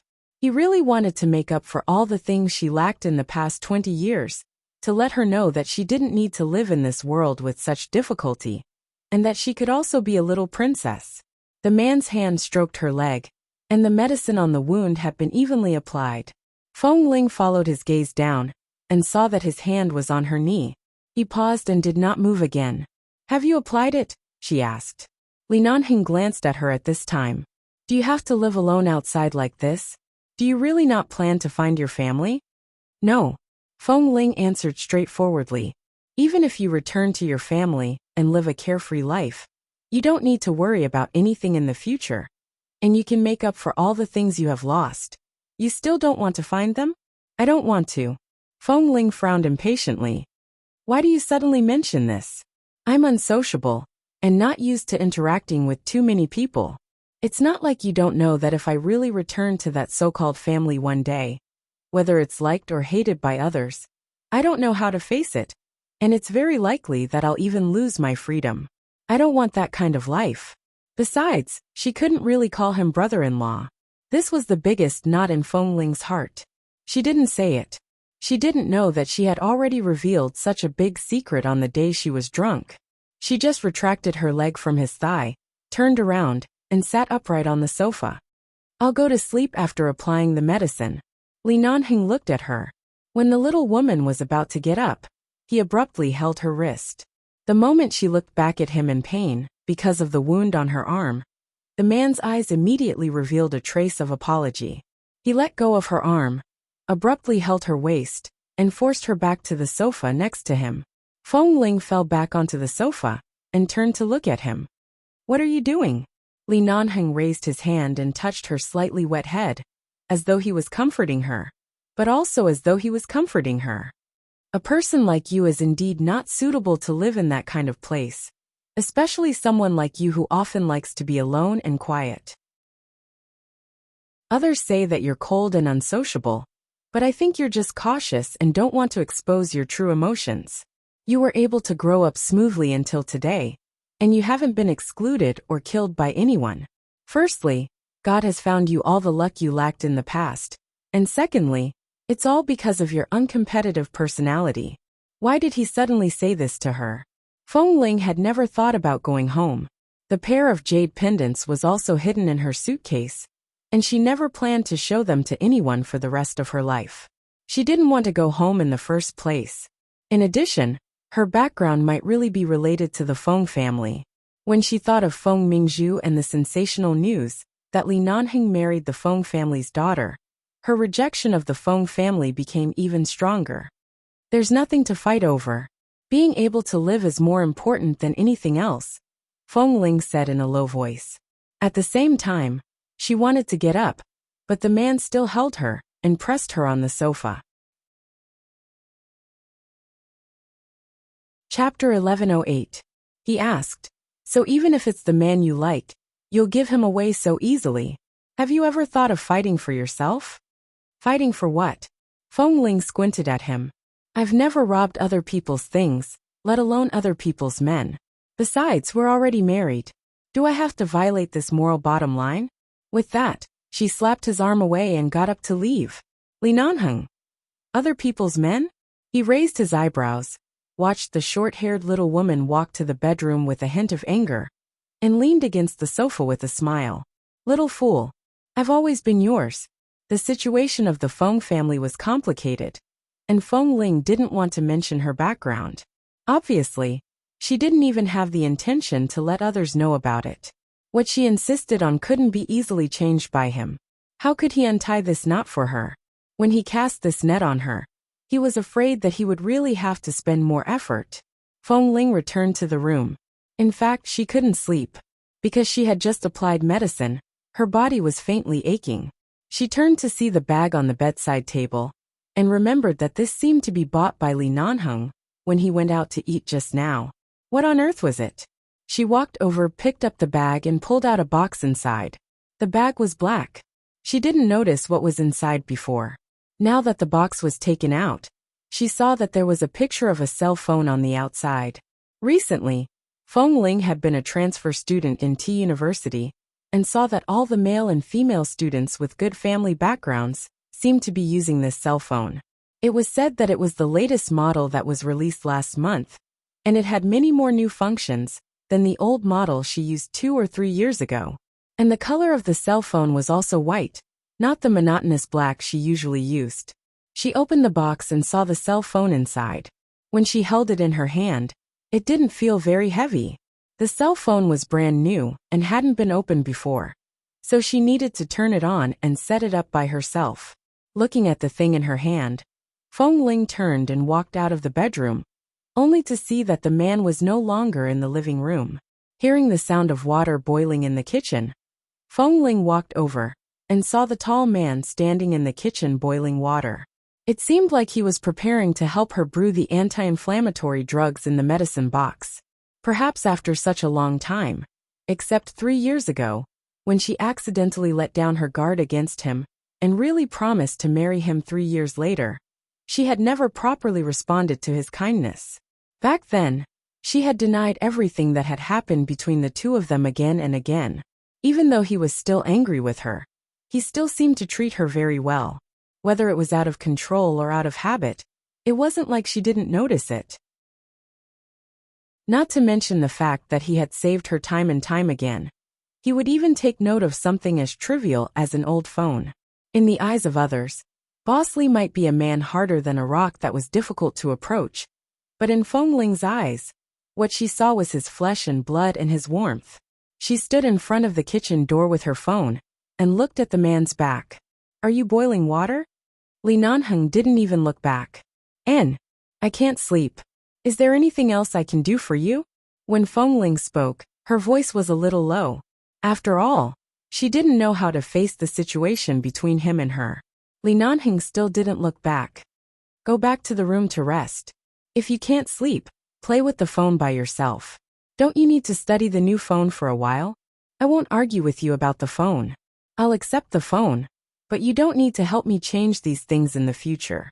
I just need one that can answer the phone." Feng Ling sharply saw that the man seemed to be making coffee while boiling water. She glanced at the coffee machine by his hand and walked over. Hearing her footsteps, Li Nanheng turned around and almost bumped into Feng Ling, who had just approached.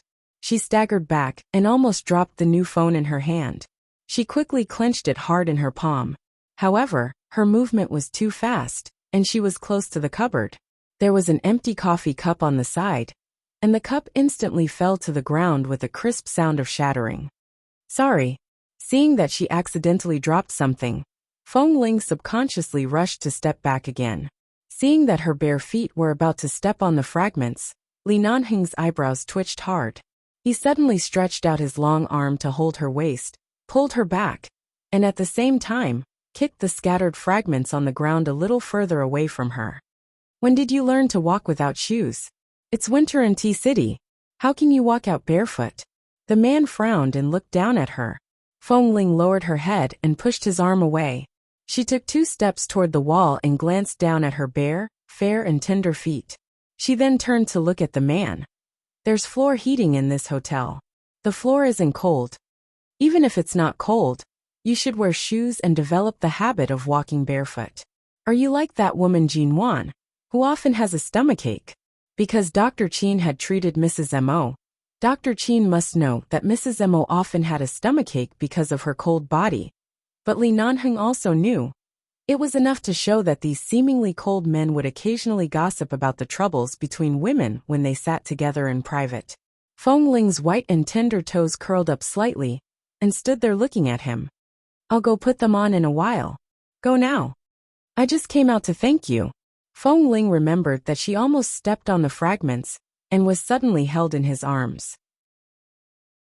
For some reason, her heart trembled a little, and something uncontrollable spread in her. She squeezed the new cell phone in her hand and tried to find a reason to make her voice sound more normal. However, after all, she had just smashed a cup, and a pile of fragments were still on the ground, so her voice sounded a little weaker. Li Nanheng was expressionless. "I want to thank you, but you smashed my cup? I'll call the front desk of the hotel and ask them to bring up 2 more cups for you." Feng Ling, who had always been cold and repulsed in front of this man, didn't know how to avoid embarrassment because she had accidentally caused trouble just now. Her voice was very low, and her eyes glanced at the fragments on the ground from time to time, as if this matter was more serious than accidentally shooting a gun. Since she was a child, she had never made a rash mistake. This time, she really didn't know what to do. Chapter 1109. When she said that she would ask the receptionist to send 2 more cups over, it was obvious that she had accidentally exposed her fear. Call the receptionist and ask for 2 cups. Don't you think it's more effective if you smile at me? Feng Ling raised her eyes and said, I smashed the cup and asked the receptionist to send 2. What's the problem? Then she suddenly realized what the man had just said and stared at him. Are you trying to blackmail me? The little woman's timid look suddenly disappeared, and she glared at him. I'm here to help you boil water for medicine and make coffee. You smashed my cup, but now you're glaring at me? She didn't know how to refute for a moment. He raised his eyebrows. So it's my fault. It's my fault. Feng Ling lowered her head awkwardly. It's not your cup. Just pay the hotel for the cup when you check out. I'll pay for it myself. Li Nanheng said calmly. Do you know how much the cup the hotel gave me is worth? Hearing his words, Feng Ling knew that this man was deliberately blackmailing her. She was a little annoyed. How much can it be worth? Is it an antique? It's not an antique, but there are a lot of stocks in this kind of hotel. The boss of the hotel is also good at taste. This kind of coffee cup is custom-made. There was originally a pair. One of them is now on the coffee table in the living room, and the other one was smashed by you just now. This pair of custom-made coffee cups is 5 times more expensive than the cell phone in your hand. Seeing her eyes widen unexpectedly, Li Nanheng found it funny and really laughed. Feng Ling felt that she seemed to be despised in front of this boss Li, who was born with a golden spoon. Even if it was 5 times more expensive, she could afford it. In general, she had an apartment in Los Angeles and an apartment in Boston. After returning to China, Mr. Imo gave her a high salary. It was not like she didn't have money. She had worked hard for so many years. It was enough for her to survive in this world, okay? But seeing this man's expression, she was so angry that she didn't want to talk to him anymore. Just now, she shouldn't have inexplicably remembered how good he was to her because of this cell phone. She should always remember his shamelessness. Seeing that she was angry, the man waved his hand. Come here. Feng Ling originally wanted to return to the bedroom to put on her slippers, but when she heard his words, she turned to look at him and said unwillingly, What? There's a way that you don't have to compensate me. What is it? If it was 5 times more expensive, it would cost at least 20 to 30,000 yuan, which was almost equivalent to half a month's salary in High City. Thinking that she wouldn't go to 11 base in the future, and didn't have many opportunities to make money, she instinctively said, Don't even think about confiscating my card. You've been holding my card when I was in the base, but now that I'm no longer a member of your base, I don't need you to help me plan any economic foundation. I'll make my own decisions, and will never give it to you. When did you start to care so much about money? Li Nanheng raised his eyebrows, and there was a smile in his eyes. Now was not like when she was in 11 base, where she could earn at least 200,000 or 300,000 yuan from a mission. She had to be frugal. In the past 2 years in Boston, she had been relying on her work to be self-sufficient, and knew how to live a frugal life. To put it simply, Feng Ling used to live in the jungle, the orphanage and 11 base. Many of her knowledge existed on the surface, and she was somewhat blocked. But now she had basically understood everything. She would also care about things that normal people would care about, but she just didn't say it on the surface. She ignored him, walked around the small fragments on the ground, turned to find a broom, and walked over to clean up the fragments. Seeing that she had come to clean up with injuries, she had just walked back to Li Nanheng's side when her wrist holding the broom was suddenly held by the man. Feng Ling only had time to raise her head to look at him in confusion, but at this moment, the man held her waist and pulled her back.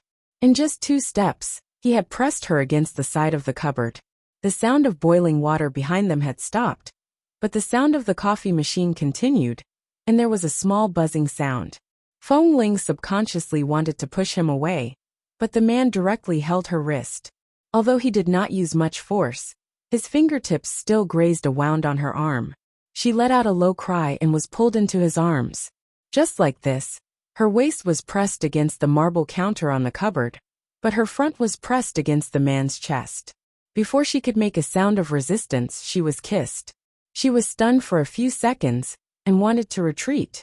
At the same time, she raised her hand to push his shoulder, but the man held her waist and brought her into his arms.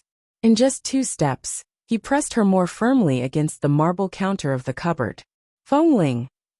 There was anger in her eyes. She glared at him, but the man did not see the shock and anger in her eyes. The previous few kisses were basically carried out after he was drunk. Finally, when she was sober, he naturally held her in his arms. How could he let her go? The man held her waist with one hand and raised the other to touch the back of her head. Their soft lips pressed against each other, and the man directly pried open her lips and teeth and invaded them. Their lips and tongues intertwined. It was a little gentle, a little ambiguous, and a little forceful. Feng Ling pushed Sang Sang and kept biting back, but in the end, she was still restrained by the man's lips and tongue time and time again, and had no way to retreat. At first, Feng Ling could still push him a few times, but then the pain in her arms and legs reminded her that if she used more force, the wound that had been applied with medicine might be torn open. In addition, there had always been a considerable gap between her and Li Nanhing's physical strength. The man's tongue firmly hooked into her teeth. Her body trembled, and her mind went blank. Her hands tightly gripped the man's clothes to stand between him and the cupboard. When Li Nanhing let go, her breathing was so chaotic that even she was panicking. The man lowered his head. His warm, almost boiling breath sprayed into her ears, causing a layer of goosebumps to rise all over her body. She trembled and wanted to turn her head away, but the man's breath pressed against her sensitive ears. Li Nanheng, what on earth are you doing? Feng Ling forced herself to calm down. 5 minutes. Feng Ling. Chapter 11:10. She abruptly turned to ask him what he meant by those 3 words, only to see herself reflected in the man's eyes. She instantly choked on the words that were about to come out of her mouth. Take the initiative to kiss me once for 5 minutes. Take the initiative to kiss him? And kiss him for 5 minutes?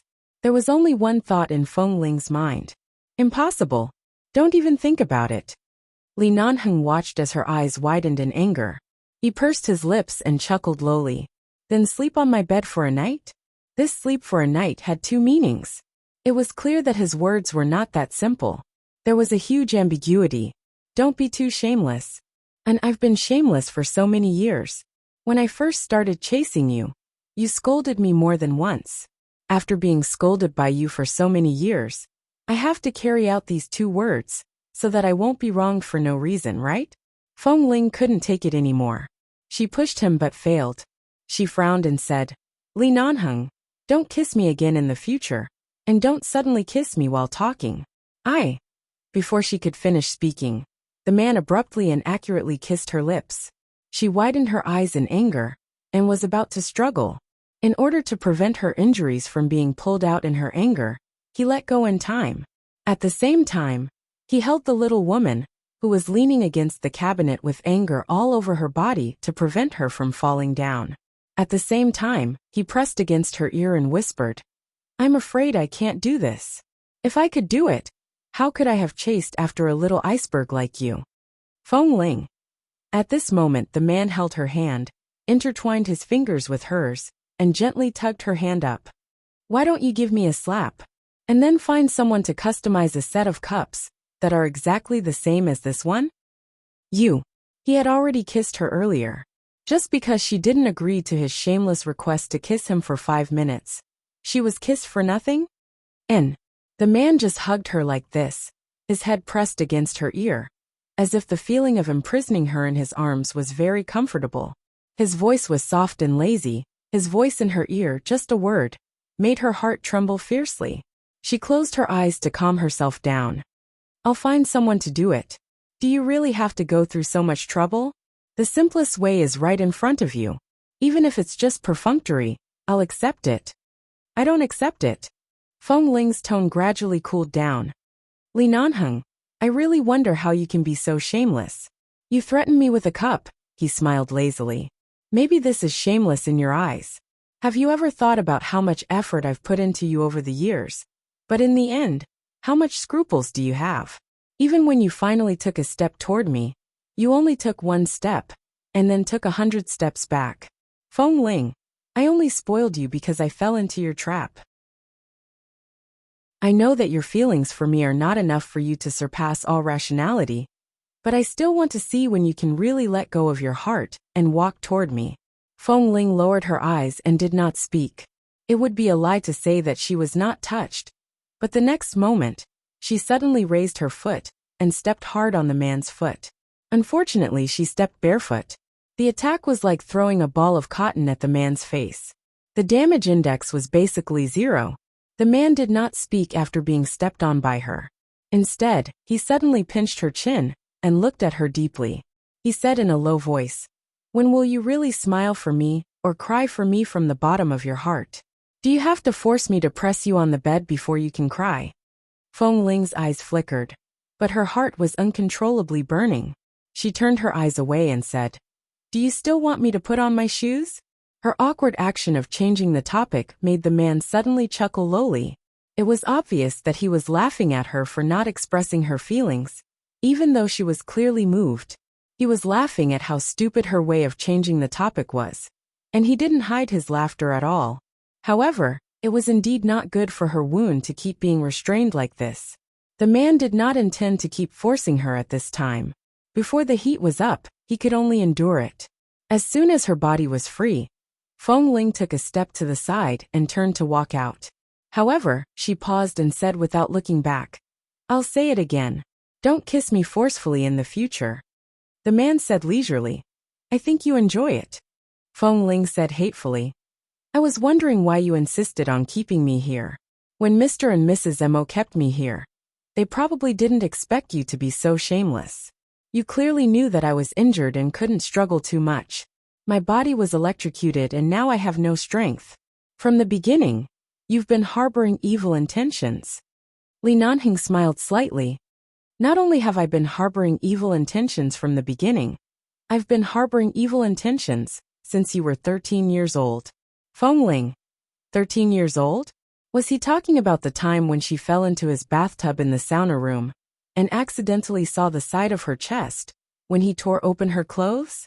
The expression on her face changed several times in just a few seconds. It was rich and colorful.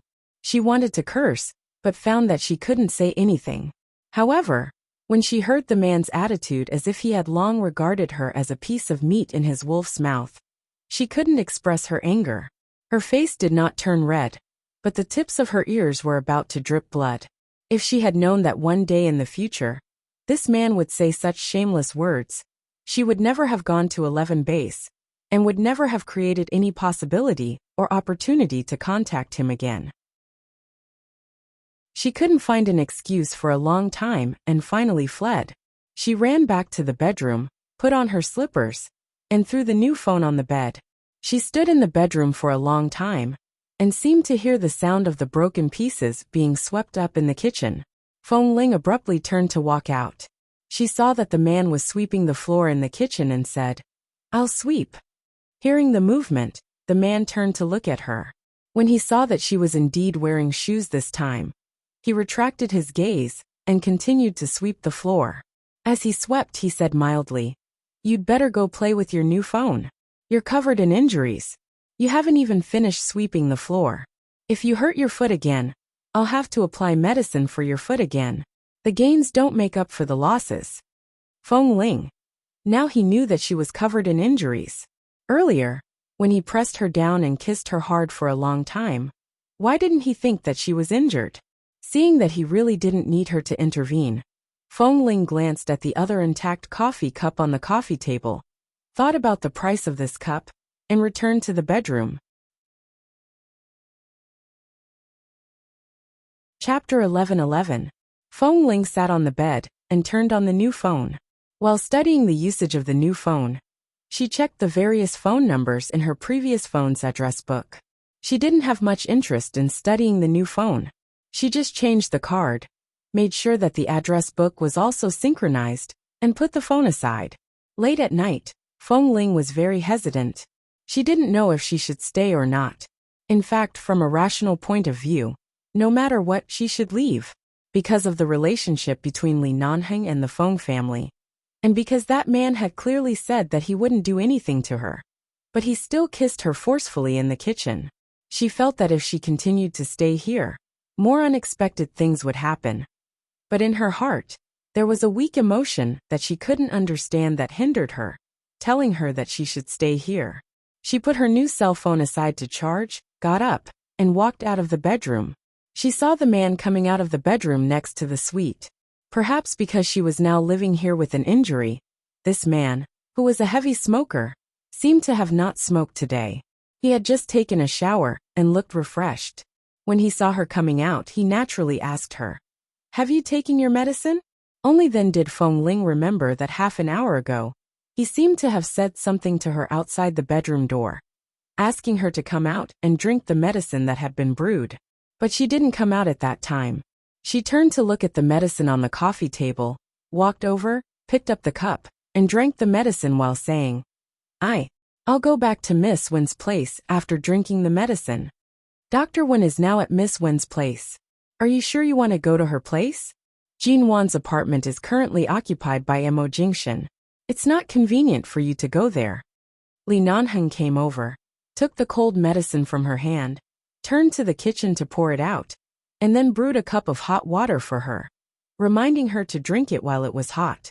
When Feng Ling raised her hand to take it, he said, "My place is currently the most suitable place for you to stay."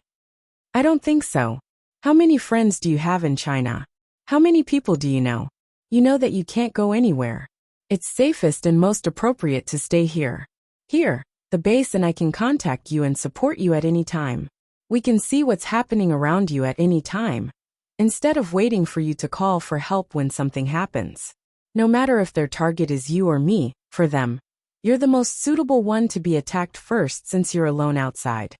The man continued unhurriedly, "Don't mention Jin Wan. Mo Jingshan asked you to stay, so he must have made a decision for you. It's best for you to recuperate here. As for Wen Luqing, the entanglement between her and her brother has just begun. You don't have to go to her place for the time being. I'm the only one who can take you in. I asked you to stay in a room alone, and didn't ask you to sleep in my bed. You don't seem to have any reason to insist on leaving." There was nothing wrong with what he said. If it weren't for Feng Ling's consideration, she probably wouldn't have stayed. But the kiss he just gave her in the kitchen made her realize that things couldn't be so simple. At least she couldn't let him do this to her. She was afraid that she would lose the ability to resist in front of Li Nanheng. However, he had mentioned Miss Wen and Dr. Wen earlier. She drank half a cup of medicine and water. Her mouth was a little bitter, but fortunately, it tasted of medicine. She smacked her lips and asked, "The entanglement between Dr. Wen and Miss Wen has just begun. What do you mean?" A few days ago, Dr. Wen did go to her place to find her, but Miss Wen was not there at that time. I don't know what happened later, but I'm really surprised that Dr. Wen came to China. Dr. Wen was a man with very strong self-control. In addition, his professional nature made him look like a super abstinent man like Dr. Qin. He was also good at hiding his personality and emotions. Unlike Li Nanheng, who was indifferent to the outside but honest to the inside, Dr. Wen was definitely not honest to the inside and outside. He was definitely the kind of flower on the high mountain that people couldn't even reach out their hands to touch. In her eyes, Wen Luqing was an excellent, beautiful, well-educated, gentle, kind and enthusiastic woman. This kind of woman was definitely a goddess in the eyes of any man. No matter in appearance, family background or personality, Wen Luqing was definitely the best. Li Nanheng looked at her. Li Nanheng looked at her. The relationship between Wen Linhan and the Wen family is not as simple as it seems on the surface. And his feelings for Wen Luqing are not as cold and unmoved as others think. On the contrary, he is too restrained and forbearing, and everything is as if he is standing in front of the operating table. However, In his more than 20 years of life, the only person who has exceeded his original path is his sister. And the person who forced him to deviate from the path is also his sister. He wants to stick to the original path, but after so many years, his heart is no longer on that line. And it is only a matter of time before his feelings override his reason. Feng Ling. She really didn't know enough about the relationship between Dr. Wen and Wen Liqing. However, during this period of time, when she lived with Miss Wen, she could feel that although Miss Wen tried her best not to show any emotional changes, Feng Ling could often see that Wen Liqing's eyes were red when she woke up in the morning. She didn't know whether it was red or because she didn't sleep well. Feng Ling didn't know much about love. Although she asked a few questions with concern, Wen Liqing didn't say anything, so she didn't continue to ask. She could only promise that she could accompany her every time she went back. But speaking of which, after Dr. Wen appeared a few days ago, Feng Ling really didn't see Miss Wen again. Did Li Nanheng mean that Dr. Wen had been in T-City recently? Hadn't he left yet? Usually, he was so busy that it was impossible for others to shake his original work and daily arrangements. Now he left all the work and things at hand. He specially stayed in T-City. Seeing that she didn't move, Li Nanheng softened his tone and said in a low voice, "Don't worry. Living here is safer than anywhere else except for being kissed by me occasionally. What happened in the kitchen just now was out of my control. If I were really such a beast, your whole body would have been mine long ago." Feng Ling. She snorted with an ambiguous look. "What should I do to be yours?" Chapter 11:12. Then she drank up all the medicine and water in the cup. When she looked up at him again, she saw that the man was just looking at her meaningfully. The hint in his eyes was clearly related to what he said just now. So what happened on Roger's pass back then? She was really wronged for being slept with. Feng Ling's chest instantly became sullen. She wanted to throw a pillow at this man again. She wondered if she had been cursed by Li Nanheng. In the past she clearly wouldn't get angry, but now, why was it so easy for her to provoke her? Feng Ling returned to the bedroom, picked up the phone that was charging, and suddenly saw an unread text message. She opened it, and saw that it was from Wen Liqing. "Wen Liqing. Feng Ling, where have you been these days? I was allergic to alcohol 2 days ago, so I had to have my stomach pumped, and had an injection in the hospital. It took me a few days to get out of the hospital. When I came back, I found that you hadn't come back for 2 days. I called you but you didn't answer my call. Did you go back to the dormitory of T University with Mrs. Mo?" Feng Ling saw that this text message had only been sent 3 or 4 minutes ago, and she called Wen Liqing back. "Feng Ling, where are you?" Feng Ling sat on the bed. "I'm outside. I'm fine. Is your alcohol allergy so serious? How are you now?" "It's okay.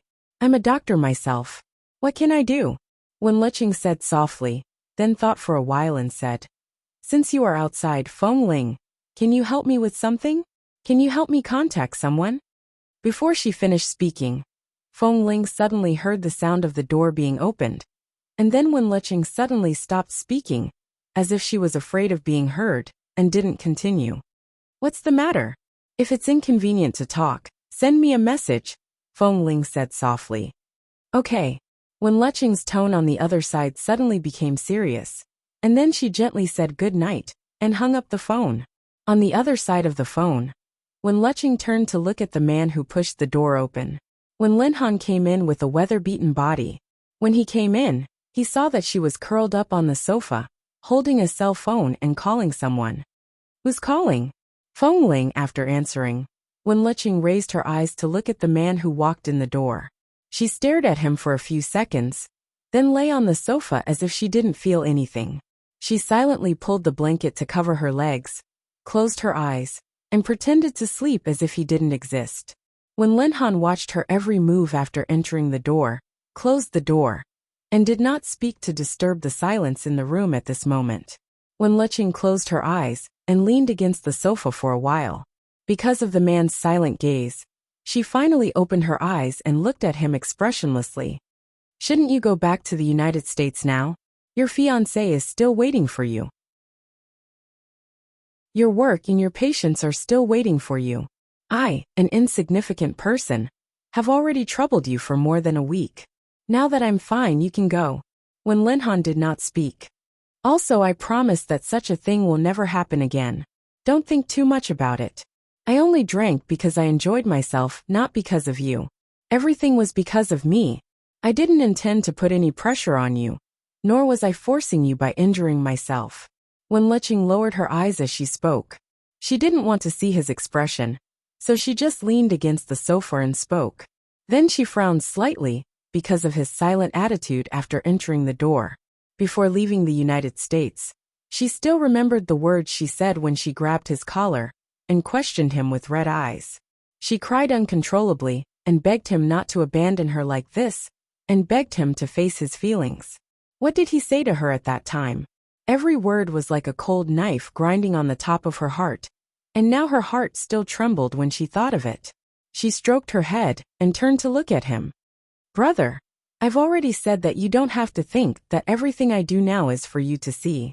It's been almost 10 years. I apologize to you for all the childish, willful, and irrational things I have done for you.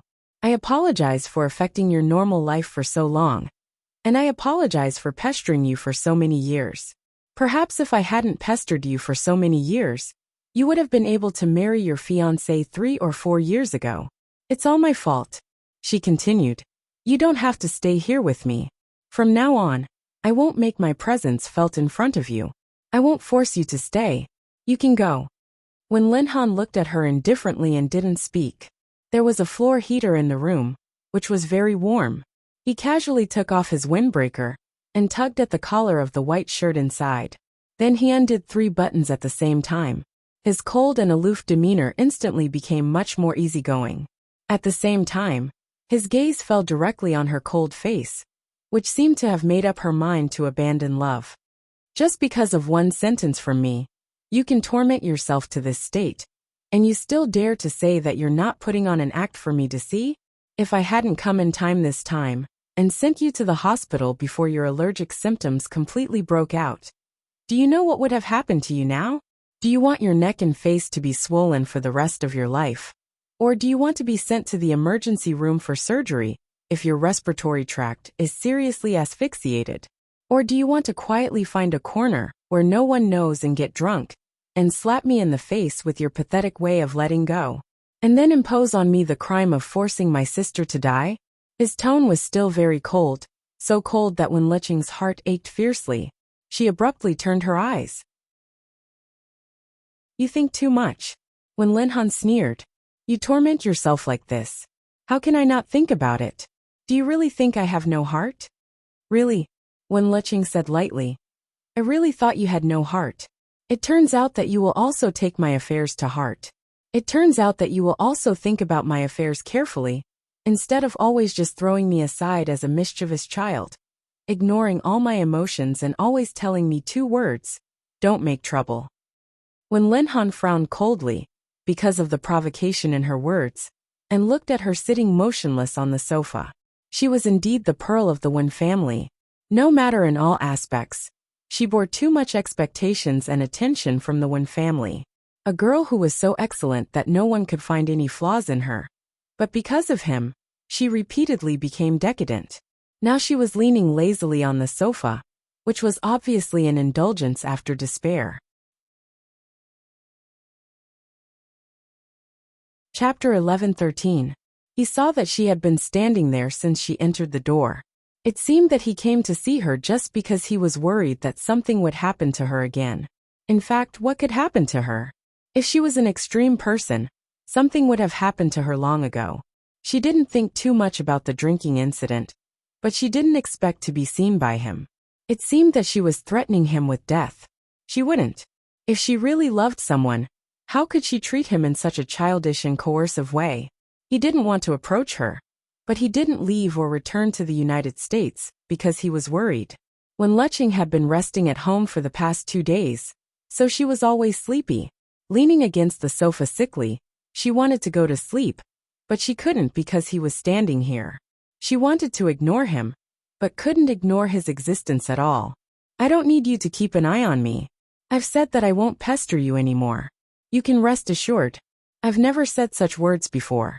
I've never given up. Now that I've decided to give up, I'll really give up. I'll do what I say. I'll never pester you again. Gu Yuxing looked at Gu Yuxing and said, Dr. Wen, you can go. When Lin Han still didn't respond, when Leching was silent for a while, suddenly lifted the blanket on her body and walked off the sofa. She walked up to him. Her footsteps were still a little unsteady, but she still walked up to him with a cold face and glanced at the door not far behind him. When Lin Han, do you want me to invite you out personally? He didn't say anything. He lowered his eyes to look at her when she suddenly approached him. His gaze was very calm, and his expression was cold and forbearing. She didn't want to care about what kind of emotions and storms were hidden in the depths of his dark eyes. She didn't bother to peek into his heart anymore. When she was in love with him, even if it was just a word he said or a few words he wrote, she would think about it for a long time, wanting to know if he had those feelings for her. Later, after thinking about it for a long time, she found that none of his words seemed to have anything to do with her. It was she who forced herself to play. Dr. Wen. When Lu looked at him and raised his finger to the door. I'll call you brother again, my dear brother, who used to have a blood relationship with me, but now the truth has come to light. Brother, who has no blood relationship with me at all, please leave, lest you be seen by others here, and let them be suspicious. If you continue to stay here, I'm afraid that others will think that I'm forcing you to do something. Since I'm the one who took the initiative from the beginning, and I've been pestering you for so many years, I don't know what I've experienced over the years, and I don't know if I'm destined to be enemies with you. Since I've made you so disgusted and painful, and I've caused so many troubles in your life, I'll never take another step towards you in the future. With that, when Leching took a step back and looked at his cold and tense face. As you wish, I have regained my senses. I will slowly heal my wounds by myself. If not, as you once said, I may not find a suitable man to fall in love with. Senior brother has always treated me well, so I should face up to his feelings for me, fall in love with him, and completely remove you from my heart. Goodbye. When Leching was tired of talking, she pointed to the door behind him. If possible, I will never see you again. Even if I go back to the United States in the future, I will not look for you. Anyway, you have established your own family, and rarely come back to the Wen family. You will never appear in my world again. We will not affect each other, and will not see each other. You are a madman. This sentence came out of Wen Linhan's seemingly calm mouth, and his voice was so cold that it seemed to be able to freeze the air in the entire room. A smile appeared on Wen Leching's face in an instant, and she looked at him with a sneer. Yes, I am a madman, I admit it.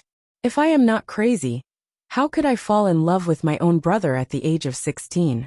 If I'm not crazy, how can I only see you in my mind and heart for nearly 10 years from my teens to my 20s? What you said was right. I'm just too short-sighted. I have such good life resources and a lot of good times. Why should I waste all my beauty and enthusiasm on you, Wen Linhan? Wen Leching said and pointed to the door again. Now please go out. Wen Linhan narrowed his eyes, looked at her serious face, and then looked at her figure, which seemed to be getting thinner and thinner than before. She was wearing a set of pink pajamas with a white rabbit pattern on it. She looked simple yet a little playful, but her body was too thin under the clothes, making her clothes look a little empty. She was like this in the hospital emergency room that day. Only when her shirt was unbuttoned did he realize that she hadn't had a good meal since she came to China. She was already very thin when she was in the United States. And now she was even thinner than when she was in the United States. It was as if a gust of wind would blow her away. Madman, he muttered again, but his voice was so low that it was almost inaudible. When Leching thought he was scolding her, but it didn't sound like he was scolding her. She looked up at him. I have said what I should say. How long do you want to mock me? I am already like this. And you still want to beat me to the point of no return? So what if I loved you? Wen Linhan, do I have to be sent to hell by you because I love you? I want to escape from your shackles. I can finally leave as you wish. You should be more self-aware, and don't appear in front of me again. I can't chase you away no matter how hard I try. You even scolded me. What are you trying to do? Do you really have to force me to the point of insanity before you feel comfortable? Go. Go now. Go now. Seeing that he didn't move, Wen Liqing glared at him angrily. Go. Little Qing. Don't call me. Don't call me Little Qing again. You are not my brother, but also my lover.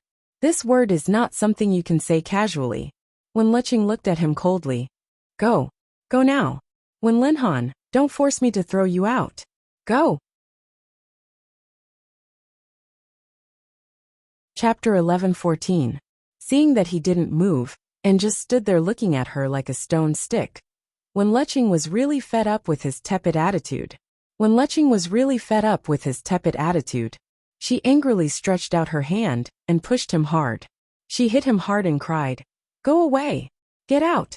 Wen Linhan, don't show up again. I don't love you anymore. The back of her waist suddenly tightened, and before Wen Liqing could see anything clearly, she was suddenly pulled into his arms.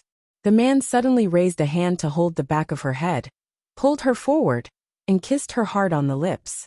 The touch on her lips was so strong and fast that she didn't have a chance to react. She was caught off guard. She was petrified in an instant. Her tearful eyes were wide open, but there was shock and confusion hidden in her eyes. She didn't understand what was going on from beginning to end. When Linhan was kissing her, this had never happened in nearly 10 years. She once took the opportunity to take care of him when he had a fever to secretly lean against the bedside to kiss him, but she was careful not to be discovered by him. Or when she acted coquettishly with him a few years ago, she rubbed his face against his face, asked for a hug in his arms, buried her face in his neck, and touched his chin, and even his Adam's apple with her lips from time to time in order to seduce him, but he pushed her away.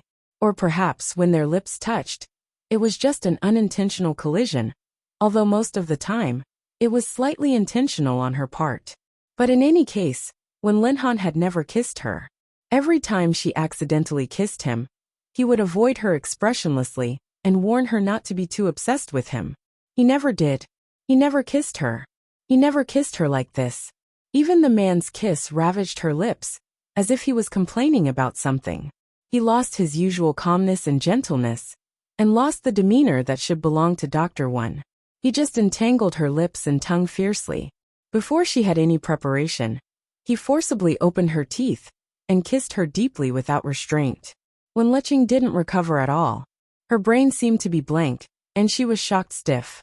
Feeling that the woman in his arms hadn't recovered for a long time, when Linhan's heart softened, he held her tighter in his arms, imprisoned her firmly in his arms, and sucked her lips from intense to gentle. When her eyes gradually regained focus, and her consciousness gradually recovered, she suddenly raised her hand to push him away. When Linhan's hand clasped her waist tightly, and he bent down to increase the intensity of the kiss. When Liqing moaned, and her body was also struggling, but he still didn't let go. When she struggled violently, when Linhan suddenly bit her lips and said hoarsely as if warning her, Isn't this what you want? You used all the methods you could think of just to break through all the obstacles and be with me. Since this is what you want, you don't have to torture yourself like this anymore. Just tell me what you want. I've never been unable to give you anything since we were young. Since you only want me, fine, I'll give it to you. When Liqing didn't understand what he meant, the man in front of her looked at her with deep eyes. She only felt that her lips were kissed painfully. She frowned and put her hands against his chest, trying to push him away and break free. But he suddenly picked her up by the waist. At the moment when she was picked up, when Liqing's mouth was free, she struggled and said, When Linhan, what are you doing? Let me down. What else do you want? When Linhan couldn't tell what he was thinking, but his eyes were cold. He carried her all the way to the bedroom. The man who had always been gentle and calm kicked open the bedroom door in front of him, carried her in, threw her on the bed under Wen Liqing's panicked eyes, and then suddenly bent down and pressed her under his body, firmly imprisoned her, and pressed her hands above her head. From beginning to end, he didn't show any gentleness. You let go of me. When Liqing was really panicked after being pressed on the bed. She had never seen Wen Linhan like this. Let go of me. Let go of me. The man imprisoned her firmly, looked down at her, and gnashed his teeth. I'll give you whatever you want. I'll satisfy you one by one. Wen Lecheng, you really have the ability to force me to this point. Xiaoqing, you've been jumping around in front of me like this for more than 20 years. You really have guts. Wen Linhan, get up. You ah. The man suddenly clasped her wrists above her head. She felt that her wrists were in pain, and her eyes were about to turn red. The man suddenly sealed her lips again at this moment, and at the same time, dragged her hand to the collar of his shirt. Come on, take what you want. Wen Lecheng was completely shocked and trembled all over. Her hand trembled and stopped on his collar. She felt the man's hand pressing her hand there, but she didn't dare to touch it, as if she had been electrocuted. She wanted to pull her hand out and dodge, but he grabbed it firmly and pressed it against his collar again. I don't want it. Wen Lecheng struggled desperately under him. Let go of my hand. Get up. Wen Linhan, get away. That's not what I want. What I want is...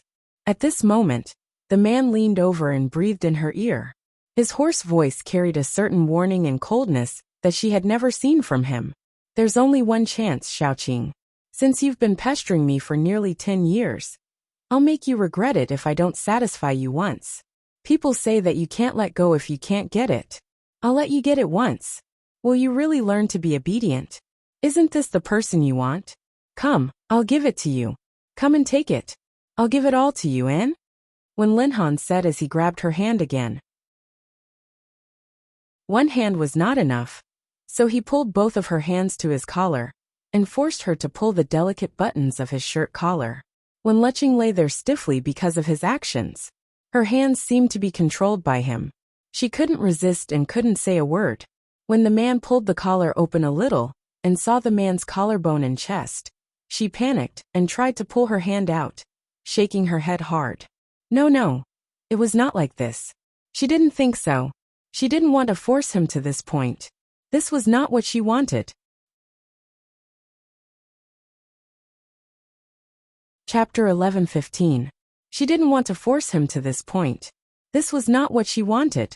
She drank that day just to say goodbye to the past completely. She knew that she was allergic to alcohol, but there were so many friends present at that time, most of whom were doctors. She knew that she would be fine. In her life, she had never been a willful person who let others worry about her. She had only indulged herself once. Her life had always been like this. She just wanted to take this opportunity to get drunk.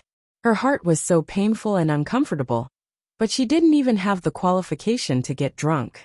It was really grieving. With so many doctors present, she couldn't die. She really didn't want to force him. Wen Linhan ignored her red eyes and full of resistance, bent down and kissed her ear hard, causing her to tremble all over. Wen Lecheng had no strength to resist at all. Her hands had been trying very hard to break free from his palm, but she couldn't, until Wen Linhan suddenly let go of her hand and directly sealed her lips again. The strong and deep kiss swept all her nerves. Because of such a kiss, she felt as if the world was full of bursts of white light in front of her. She was shocked and stimulated as if the world was spinning. Her eyes were red with grievance and pain, but the black eyes of the man on top of her were bursting with dangerous light. She wanted to escape, but her body was completely pressed on the bed. The man on top of her had never looked at her like this, nor had he ever treated her like this. He coldly narrowed his eyes and looked at her nervously and helplessly. At the moment when her nervous chest kept heaving up and down, he suddenly pulled open her buttoned pajamas. The front of the pajamas suddenly felt a chill because of being pulled open. She exclaimed in fright, but he kissed her hard again at the moment when she exclaimed. The strength of this kiss was so firm and heavy that Wen Lecheng frowned hard, but she couldn't push him away. She began to have an instinctive resistance to something that she had been looking forward to for many years, but had never experienced. She wanted to get up and push him away, but her body was as tense as a bow. Before she succeeded in pushing him away, Wen Linhan had pressed her hands back to the bed and kissed her fiercely. When he kissed her collarbone, Wen Lecheng was so anxious that her tears slid down the corners of her eyes. Unable to resist, she could only lie on the bed and let him do whatever he wanted.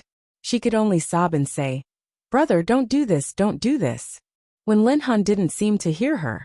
When she couldn't stop crying, Trembling under him and choking with sobs, he pressed on her and whispered hoarsely in her ear. Just say what you want. Before leaving the United States, you came to my room in the middle of the night and accused me of my indifference again and again. The letter you left in my mailbox was also full of tears of blood. Do you think I don't know what you want? I'll give it to you now, all of it. Is that enough? Satisfied? Wenlicheng raised her eyes and looked at him accusingly, but before he could speak, he suddenly felt a certain part of his lower body. There was an obvious change. She opened her mouth, but was too shocked to say anything. She could only look at him with fear and disbelief. Did he have feelings for her? Then he used to say that they were just brother and sister, and that he would never have feelings for her beyond that of a sister. What did those words mean? There seemed to be a flash of frustration in Wenlihan's eyes. He didn't want to see her eyes again, so he suddenly turned her face and kissed her lips again.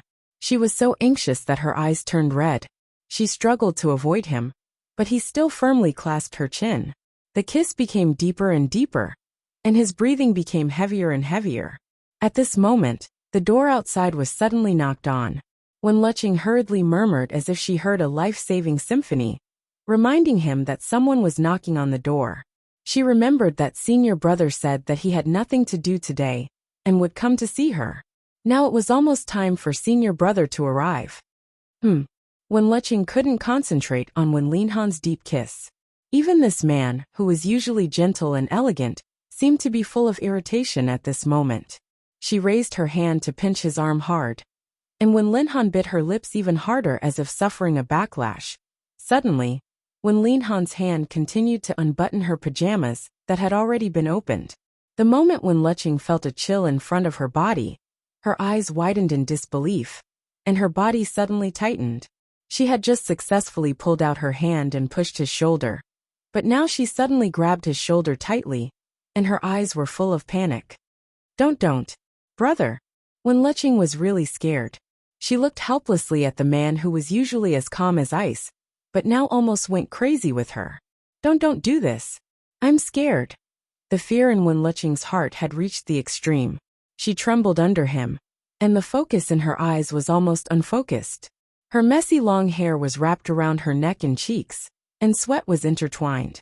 She was full of fear and helplessness. Wenlihan looked at her coldly and sneered. The more afraid she was, the harder he kissed her. When he touched her chest, Wenlicheng suddenly clenched his shoulders hard with both hands, and her nails almost embedded into his shoulders. Don't. Isn't this what you want? No. She turned her body slightly, wanting to avoid his hand, but he pressed down on her body. He bit her lips as if he didn't give her any leeway, and then kissed her sweaty white neck. His hands didn't stop moving. Wenlicheng was a little ashamed. There had never been any intimacy between her and him, except for the touch of lips. In the past 10 years, everything had been stuck at the level of siblings, and they had never gone beyond that. If something really happened here today, would she be happy? Was this really what she wanted? What she wanted was for him to really like her. Not just the relationship between brother and sister, but to really like her. If he did all the things he wanted to do because of love, she would definitely accept it.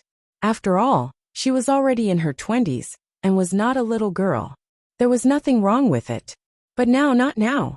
He had been completely forced by her to the point that he had lost his rationality. He had even acted with vengeance and viciousness. This was not love. Chapter 11:16. The knocking on the door outside became more and more urgent. Wenlihan had no intention of letting her go, but bullied her even more fiercely. He pressed the woman's soft body under him, and asked himself again and again in his mind. He wanted to see her again and again, but he also wanted to know how she was doing. She cried her heart out in front of him, begging him not to get engaged to someone else. The letters she left in the mailbox were like knives, tormenting his sanity. Who was crazy? Wenlihan closed his eyes and once again occupied her lips that had been kissed red and swollen, sucking mercilessly with a force that almost robbed all her breath.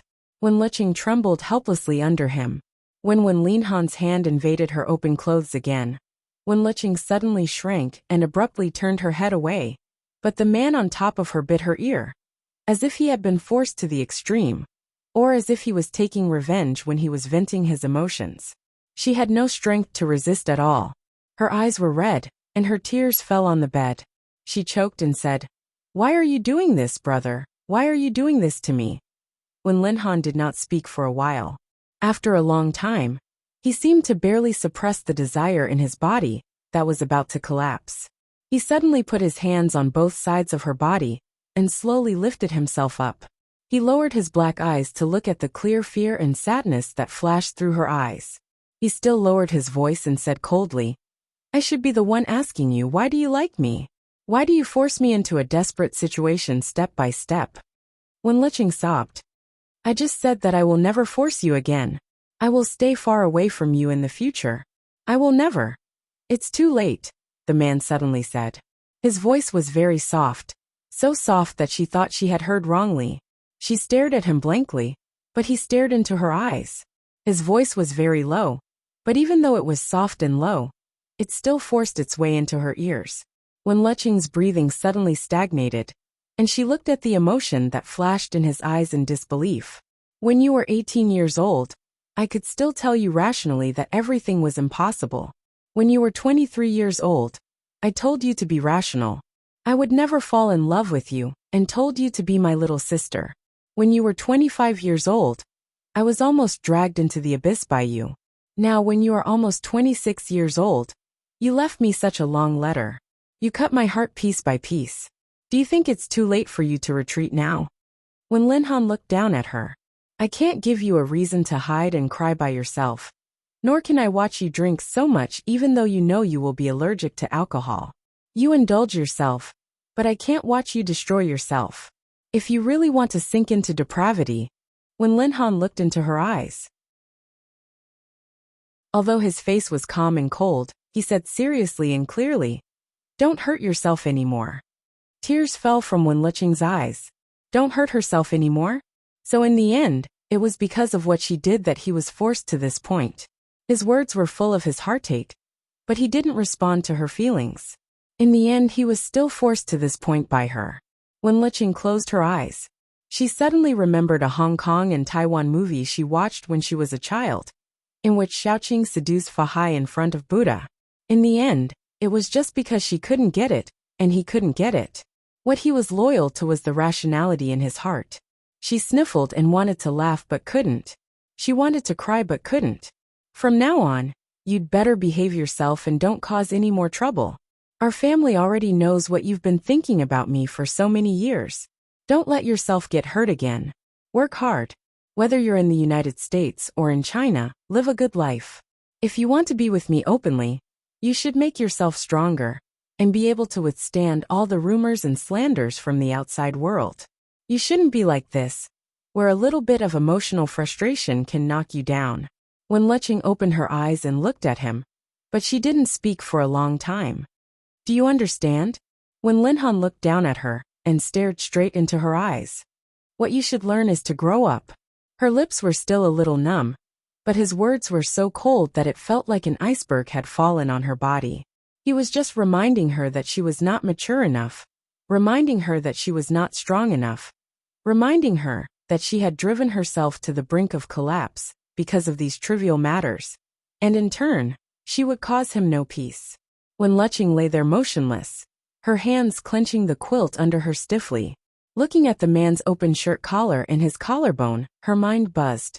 The knocking on the door outside became louder and louder, and even when Licheng's cell phone on the sofa outside had already rung at this time. When Licheng still lay motionless on the bed, she didn't have the strength to get up, and could only look at him almost blankly. When Linhan, however, turned his eyes away and couldn't bear to look at her eyes anymore, he suddenly got up, left her body, got out of bed and walked out. Although she didn't have any strength, she knew that the person who came now was probably the senior brother. If the senior brother saw Wen Linhan when he entered the door, she didn't know what would happen. When Licheng hurriedly struggled to sit up on the bed, barely gathered her clothes, got out of bed, and staggered out quickly. When Linhan walked over and opened the door, the senior brother standing outside the door looked at him and paused. Then he saw Wen Linhan's clothes, which were not as neat as usual, and seemed to see some wrinkles that had just been pressed out. The senior brother frowned slightly. Dr. Wen? You. When Linhan was expressionless and his eyes were cold. What's the matter? Is Xiaoqing inside? The senior asked directly. As he spoke, he glanced at the living room behind him. I just called her and heard her phone ringing. Where is she? She is inside, but it's not convenient for her to see you today. When Linhan said lightly, and was about to close the door blankly. However, the door was suddenly blocked by the senior brother at this moment, and at the same time, he looked at the man in front of him coldly. Dr. Wen, it was Xiaoqing who agreed to let me come to see her on the phone. She just called me less than an hour ago. Is it convenient for her to see me now? I think Dr. Wen is not in a good state. Is something wrong with Xiaoqing? Let me in and take a look. As long as I'm sure she's okay, I'll leave immediately. I'm here. What can happen to her? When Linhan's cold eyes were full of impatience, he glanced at his hand blocking the door. Take your hand away. Chapter 11:17. The senior brother stood there and didn't move. At this time, he saw the woman coming out of the bedroom inside. At first glance, he saw Wen Leching's messy long hair, her red and swollen eyes, and her lips that looked much rosier than usual. At the same time, he saw that although the front of her pajamas was held by her hands, if he looked carefully, he could still see that a button had fallen out. The woman who was usually spoiled by her family and friends seemed to have encountered the biggest change in her life at this moment. She was so embarrassed that any man could guess what she had just experienced. The senior brother's eyes turned cold in an instant, and he threw a punch at Wen Linhan's face. When Linhan glanced at him calmly, raised his hand to block his punch, and looked at him coldly. Mind your manners. Mind my manners? King bullied Xiaoqing like this. When did you ever mind your manners? The senior brother retracted his hand angrily and punched at him again. This time, when Linhan didn't raise his hand to take it but took a step back. The senior brother's punch missed, so he raised his hand to support himself on the door and rushed in quickly. When Leching had just walked out of the bedroom, she looked blankly at the senior brother, who just entered the door, and then frowned when she saw the tense atmosphere between the two of them. The senior brother glared at Wen Linhan. What did you do to her just now? Wen Linhan didn't answer, but looked back at Wen Leching, who was standing there blankly. What did I do to you? Do you want to tell him yourself? As soon as Wen Leching heard this, she looked at the man standing there with a cold face in disbelief. He clearly knew that she was about to give in under the gentle attack of her senior for so many years. She had just said that she wanted to turn around and look at the people behind her. Her senior had been treating her the same for so many years. If she had any conscience, she would also turn around and look at him. She would cherish the people around her who were truly good to her. He knew that she was going to be with the senior brother soon. But when Linhan, who always wished he could never have anything to do with her, stood here and said such ambiguous words. When Leching turned to look at the man whose face was full of anger. Senior brother. The senior brother only heard the fear and grievance in her intermittent and somewhat hoarse voice, and suddenly punched Wen Linhan again. This time, Wen Linhan didn't dodge, but let him punch him in the face.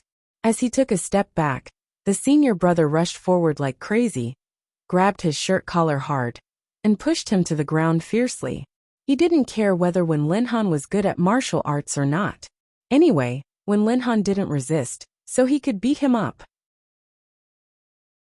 Seeing that the senior brother pressed Wen Linhan to the ground and was about to punch him again, Wen Leching staggered and hurriedly ran over to pull them apart.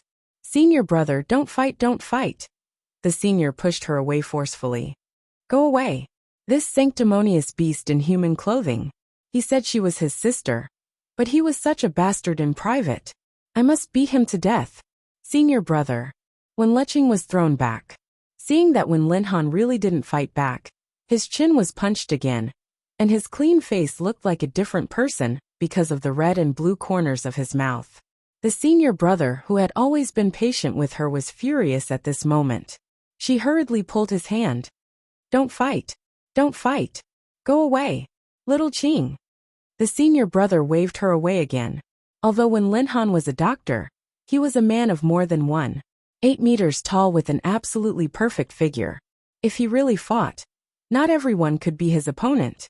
After all, he was tall and strong, but he didn't resist at all. When Liqing fell to the ground, seeing the scene of Wen Linhan being beaten, she suddenly realized that she seemed to be really wrong. She shouldn't disturb his peaceful life. She shouldn't force all her embarrassment on him. If it weren't for her, how could he have come to this point? When Liqing suddenly got up and rushed over again. This time, she directly hugged the senior brother, who was riding on Wen Linhan, and hugged him tightly with both hands. Senior brother, please don't hit me. It's all my fault. I messed up my good life like this. It's all my fault. Please don't hit him. Please, senior brother, take me away, I'll go with you. Please take me away, senior brother. The senior brother suddenly lowered his head and looked at Wen Liqing, who was crying hard in his arms. Lying on the ground, Wen Linhan's eyes flickered slightly because of her begging the senior brother to take her away. He watched her crying and trembling in someone else's arms. Don't hit me, really, please take me away now. Wen Liqing said, holding the senior brother's arms and body with both hands. I don't need to pack anything. I'll go with you right away, little Qing. Senior brother, I've figured it out. I'll forget him. I've really figured it out. Seeing her crying uncontrollably, the senior brother's anger gradually dissipated because of her tight hug and crying. He raised his hand and put it on her shoulder. Okay, I'll take you away. With that, he no longer looked at the man on the ground, suddenly got up, and at the same time helped Wen Liqing, who was crying and trembling weakly, up. He put his arm around her shoulder and walked out. When he walked to the door, he took off his coat and put it on her shoulder. Let's go downstairs first. I just parked the car outside. Get in the car. It won't be cold. I'll take you to a place to settle down first. Until the two of them went out the door was slammed heavily outside. The room was quiet. Wen Linhan lay on the ground motionless, but the heaving of his chest gradually intensified. When they got downstairs, the senior brother opened the car door and saw Wen Liqing standing there and didn't move forward. Look at how timid you are. When you are not in front of Wen Linhan, you can say anything. But when you meet Wen Linhan, you become timid. Just now, you were so brave in front of him. Didn't you say you would go with me? Now you don't want to go. Wen Liqing, senior brother. Okay, don't explain. I know what kind of person you are. The senior sighed. Get in the car first. If someone else saw you in such a sorry state, they might think that something happened to you. After all, he's your brother and also the person you love. What happens is between the two of you. I can't control it. You've already hit him and vented your anger. Now that you're downstairs, if you go back now, are you sure you'll still have a place to put your face?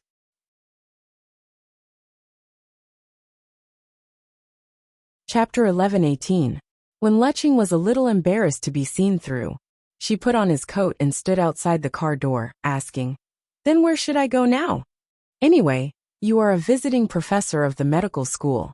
You don't look like a professor at all. Find a hotel to stay in and tidy yourself up. We have a joint lecture tomorrow and a clinical consultation in a few days. After that, you can deal with your relationship affairs. When Linhan is in T-City now, he won't lose his face. What are you afraid of? I'm not afraid of losing his face. Don't explain. I don't want to hear any explanation now. I know you just said you would go with me. Don't go back on your words. Get in the car now. When Liqing hesitated for a moment, but she still walked forward, sat in the car, and then gathered her clothes. The senior brother also got into the driver's seat. When he closed the door, it was very quiet in the car, and only the breathing of the two people could be heard. He didn't drive immediately, but sat in the car for a while. After a moment of silence, he said in a low voice, You once said that Wen Linhan is a very good brother.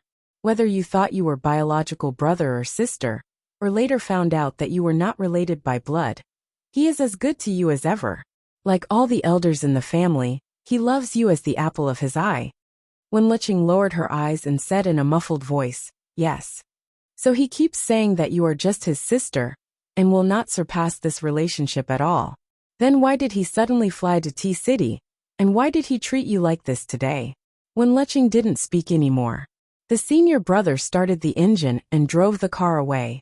After driving the car away, he said indifferently, I think it is you who should be calmer. You have never understood Wen Linhan. Even if you grew up with him, you have never seen his true face. True face? What true face? When Lecheng turned to look at him, but the senior brother just drove and didn't say anything. But his face was not very good. Obviously, he didn't enjoy the punches just now. It was rare that when Linhan just lay there to be beaten. He should have punched him a few more times.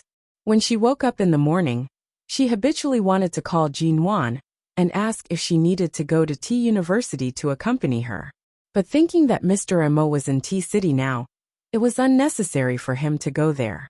After all, the Cold War between the young couple had just ended, so he didn't make the call but lay in bed for a while. When she got up, she didn't know if Li Nanheng was awake. Instead of going to the bedroom next door to ask, she went downstairs to buy breakfast. It was just some external injuries, and she would be fine as long as she walked slowly. She did not want to stay in the room alone. When he went to buy breakfast and walked back, he passed by a fitness area near the river opposite the hotel. He saw many people doing morning exercises there, and many young couples coming out for a walk early in the morning. It was a very harmonious and peaceful morning. It was said that this was a downtown area, and it was not allowed to set up stalls in such places. However, there was actually a stall set up early in the morning in front of them. Someone was selling all kinds of phone cases and stickers for this year's new mobile phones. Feng Ling thought of her new mobile phone. For her, a mobile phone was expensive as long as it cost more than 1,000 yuan. Such an expensive mobile phone should be well protected. So she walked over, chose a phone case that looked sturdy, and spent another 10 yuan to ask someone to help her stick a sticker on the screen of her mobile phone. The shells and membranes were very cheap. Although it was a small stall, since it could be placed in such a place and opened so early in the morning, the price would usually not be too cheap. However, the stall owner's asking price was really too cheap. It just happened to satisfy her desire to not spend money recklessly. She was playing with her mobile phone and was about to go back with the breakfast, when suddenly a couple who were taking a walk opposite her began to quarrel. The man, you also know that I will be angry? Every day, you don't tell me what you are feeling, and you don't tell me about your grievances. Do you take me as your man? The woman, it's not that I don't want to tell you. I just feel that there are some things that I can get through alone. I don't need to mention them to anyone. The man, have you ever thought about me? I am your boyfriend. Shouldn't you let me comfort you when you feel wronged? Let's not talk about how to solve the problem first. One more person is always one more helper. At least when you want to get through it, let me know that at least I can be by your side. Do you really put me in your heart? Do you really love me? The woman, I don't know. The man, from the beginning, when we were together, there were so many things that you cared about, but you never really considered the simplest link between us. You have been antisocial since you were young. Now that there is finally someone who is willing to dote on you, and is willing to wait for you to accompany you, you still reject me thousands of miles away. I really have enough of you. Let's break up. The woman, listen to my explanation. The man, there is nothing to explain. You are not honest enough when it comes to feelings. I'm your man, but when you needed help the most, you never thought that I could be your backer. I'm not in your eyes at all. What else is there to explain? It's just that you don't love me enough. The woman, I am not. Just like that, the young couple pulled each other and quarreled as they walked away. Feng Ling stood where she was, holding her phone and falling into a state of absent-mindedness. The location of this outdoor fitness area by the river was directly opposite the hotel across the road. At the window of the hotel, Li Nanheng slowly looked at the little woman who was standing there in a daze. He took off the remote earphones, picked up his cell phone, and dialed a series of numbers. After the call was connected, he said mildly, "These two people's acting skills are stiff, and their lines are ordinary. If it were anyone else, they would be able to tell at a glance that this is a lousy quarrel. Only Feng Ling, who has never seen others act, Didn't see any flaws. Where did you find these actors? The little couple, who were about to end their acting, suddenly received unsatisfactory feedback from the boss. Fearing that their money would be deducted, they hurriedly walked back along the original path while quarreling. When they passed by Feng Ling, the woman accidentally bumped into the breakfast in Feng Ling's hand and turned back to apologize to Feng Ling. Feng Ling, "It's okay." She took a step back and was about to leave this place. In the end, the young couple suddenly pushed and shoved each other to the side of the road under a tree. The man directly pressed the woman against the tree, imprisoning her between his arms and the tree. In a low and expressionless voice he said, "Why do you think I'm angry? It is because I love you. It is because I love you that I am willing to bear everything for you and bear all the burdens for you. You have always been so stubborn. Do you want to continue to be alone and helpless for the rest of your life? I am willing to be your support. What about you? When will you open your body and mind and let me hug you?"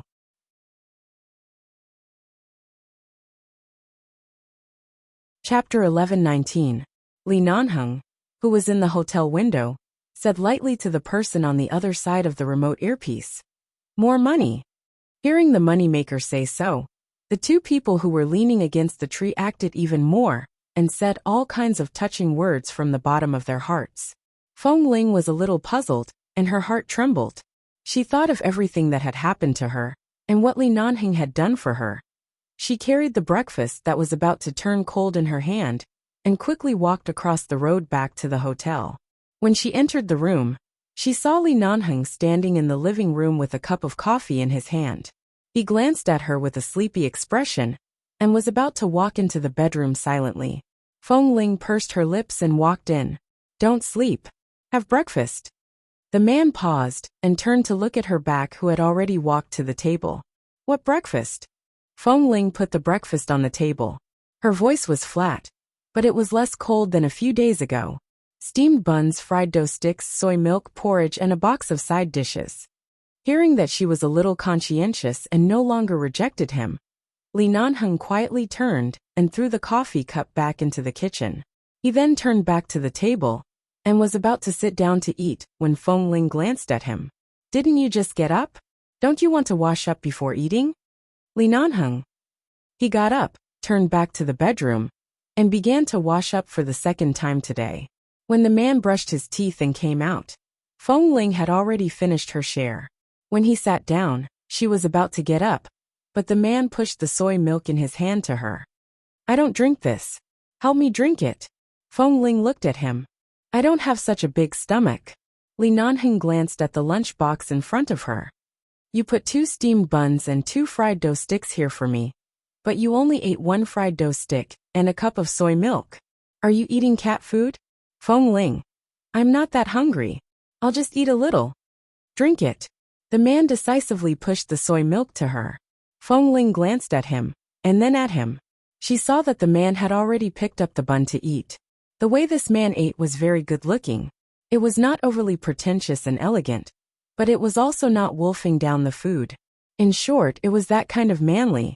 She had no choice but to take the soy milk, insert the straw, and drink 2 more mouthfuls.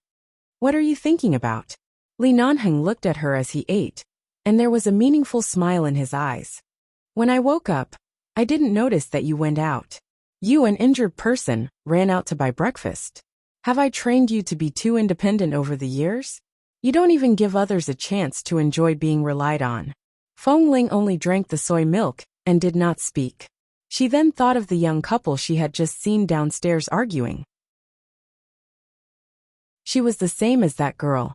She was too used to keeping everything to herself. She was used to not bothering others. Even if something really happened, she would keep it to herself. She was unwilling to say a word to others. However, if a person was willing to do anything for her and bear everything for her, but she often rejected him because of various reasons, wasn't she really too much? Li Nanheng did not express his dissatisfaction and anger like that man. But that time, he whispered in her ear and asked her to remember what she said. Later, all kinds of indifference and brushing past him showed that he was really angry. What was he angry about? Was he angry that she didn't understand his heart? "I got up early and couldn't sleep, So I went downstairs for a walk and bought breakfast on the way. It's not as complicated as you think, Feng Ling said lightly. But she looked at the man who was eating. She glanced at the man who was eating. After holding it in for a long while, she finally asked, "Is it delicious?" It was the first time in a long time that he heard Feng Ling take the initiative to ask something, even if it was just 3 short words. The smile in Li Nanheng's eyes instantly deepened. He took a bite of half of the bun, chewed, swallowed it, and laughed loudly. "It's delicious, Feng Ling." Why did others say that Li Nanheng was so cold in front of them? But when she looked at him, she always felt that this man was like a fool. If it was delicious, then it was delicious. Why did he smile? The point was that when he smiled, he looked at her while smiling, as if it was not a bun but a golden pimple. Feng Ling didn't look at him anymore and continued to drink her soy milk. But at this time, she glanced at the fitness area by the river opposite the hotel, took a look, and then suddenly turned to look in that direction, and at the same time, looked at her cell phone on the table. It was strange. When she was downstairs just now, there were people selling things there so early in the morning. How long had it been? Why did the stall disappear? Was it sold out? No, there were still a lot of people just now, and it was so early now. Few people would buy things, so it couldn't be sold so quickly. It hadn't even been half an hour, and the stall was already gone? Feng Ling looked in that direction thoughtfully. Li Nanheng also looked in that direction because of her gaze. Noticing what Feng Ling was looking at, he suddenly coughed and raised his hand to say, "Give me the soy milk. I'm choking." Ah! Feng Ling hadn't come back to herself. She only turned to look at him, saw that the man seemed to be really choked, and subconsciously hurriedly handed him the unfinished soy milk in her hand. She saw that the man took her soy milk, and took a big sip with the straw she had just used. When she realized that the straw was used by her, the man had already taken several sips. Feng Ling's attention was also completely attracted by the straw. She put on a sullen expression, thinking that she had been kissed by him before, and it was not a big deal to use the same straw. When they were all men in the base, they also used the same cup, so it was not so pretentious. But now, no matter how she looked at it, she felt that it was too intimate and ambiguous, and he didn't treat her as an outsider. However, she didn't say this, but when the man returned the soy milk to her again, she hesitated. If she didn't drink it, it would be too delicate and wasteful. There was still half a cup. If she drank it, it seemed, after hesitating for a while, she still lowered her head and continued to drink. But this time, she lowered her head even more, as if afraid that the man would see her somewhat hesitant expression. Glancing at her unscrupulous but somewhat hesitant expression, Li Nanheng held back his laughter, glanced at the phone she had just changed to the novice case, and smiled without a trace. "Where did you buy this breakfast? It tastes good. I'll buy 2 more tomorrow morning." The man tried to find something to talk about. Feng Ling lowered her head and said, "No need. I know which store it is. I'll go buy it tomorrow."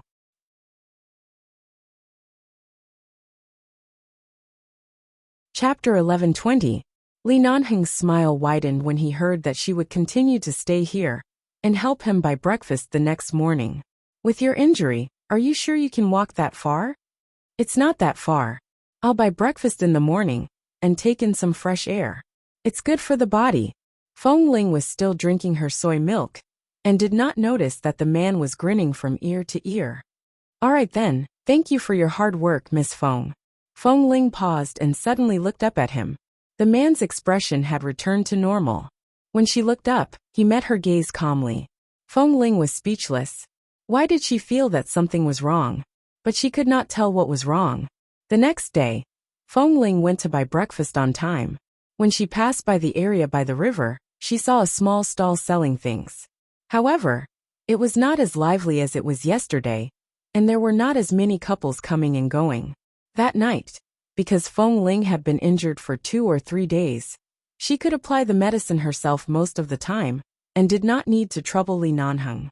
She insisted on doing it herself, and Li Nanheng did not force her to do anything. Therefore, by the time she sat on the bed with the medical kit and applied the medicine, it was already very late.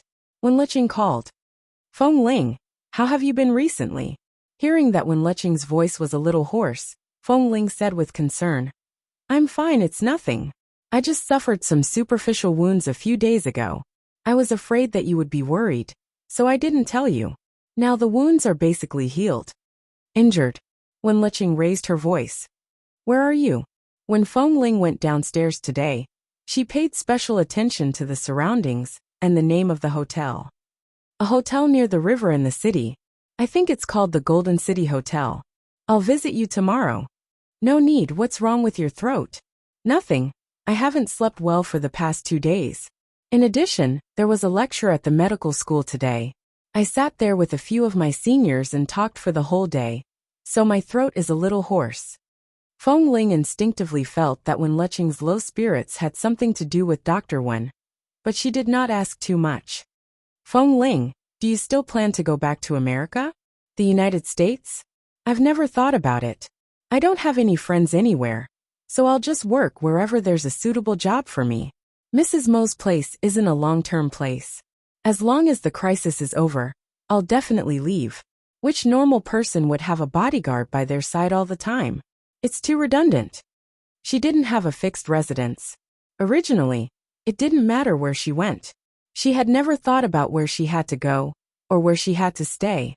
"I plan to travel around the world after my speech in the city ends. If you have time, why don't we go together? All over the world." "I heard that the countries around the world aren't as peaceful as they seem. Many Western countries are affected by the chaos of war. If you really want to go out, you'd better make a safety plan first. Why are you like my brother? You're so concerned about the safety of others. I'll look for you tomorrow. You've been staying in that hotel recently, right? Okay, give me a call before you arrive." Before hanging up the phone, Feng Ling comforted Wen Leching with a few words, lest Wen Leching's slightly depressed mood continue. When she put down the phone, she suddenly raised her eyes and looked at the man who was standing in front of her bedroom door. She was shocked. She was so alert that she didn't even notice when Li Nanheng entered the door. Sure enough, the only person in the world who could make her lose her alertness and come and go without a trace was Li Nanheng. "You didn't even knock before coming in?" "I was about to knock, but I heard you talking on the phone, so I didn't want to disturb you." Feng Ling adjusted her pajamas. Because she had just changed her dressing, a few buttons of her pajamas were still undone, revealing more than half of her shoulder. She adjusted her pajamas without batting an eyelid. "It's already so late. Why are you looking for me?" Li Nanheng did not enter. He was still leaning against the door frame. "Wen Leching wants to go out for a walk, and wants to bring you along?" "Yes." He smiled. "You haven't been out before. At most, you've been to 2 or 3 places when you were on missions, and most of the time, you were with the people in the base. How do you know that there are so many unknown dangers out there? You're usually so arrogant, but now you know how to persuade Wen Leching not to wander around and scare her with all kinds of dangerous words about war-torn countries. You don't want her to go too far, so you want her to stay and continue to create opportunities with Dr. Wen, right?" "Feng Ling, I didn't think so much." Li Nanheng's cold brows moved slightly. "I've never heard you speak so gently to anyone. You're so patient and comforting and coaxing. It seems that you have a good relationship with Wen Leching." As he spoke, the man stood up straight and strode towards her. Feng Ling saw him approaching, and suddenly did not know where to put her hands. She subconsciously touched the medical kit beside her. "What are you doing?" She paused and said, "Li Nanheng, it's very late now. Why aren't you busy with your own things, or resting in the bedroom? Why are you here?" The man stood in front of her, bent down, and leaned over little by little. Feng Ling's hand clenched on the medical box. She was not forced to retreat by his aura, but her eyes were obviously a little guarded. His breath came closer and brushed through her pores. Her nose was full of the man's scent. She still remembered the conversation she heard from the young couple yesterday morning. "I like you and love you, so I'm willing to take on everything for you. When will you really open yourself up and accept the thousands of good things that a person can do for you?" When she came back to her senses, the man was only a finger away from her. He stopped moving. She looked at him, and her eyelids twitched. "Miss Feng." "What?" She was really uncomfortable with the words Miss Feng. She felt that every time this man called her these 3 words, it was as if he had bad intentions. Li Nanheng laughed hoarsely. If I was the one who drove by in time to save you when you fainted at the base, would you treat me like how you treated Wen Liqing? How would I treat her? Gentleness, patience. You're already willing to let go of your true self to the point that you're close to a friend. If it were me, would you give your entire self to me and give it to me without any worries?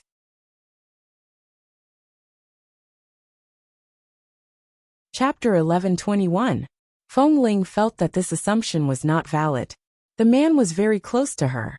Right now, she really wanted to retreat and distance herself from him. However, she knew that if she retreated now, it would mean that she had been defeated by his words. It would mean that she really cared about something with him. There's no ifs. I'm very grateful to Miss Wen for extending a helping hand back then. So it's only natural that I can open my heart to her now. Feng Ling turned her face away slightly to avoid being kissed by him. However, she felt that she was actually about to be kissed.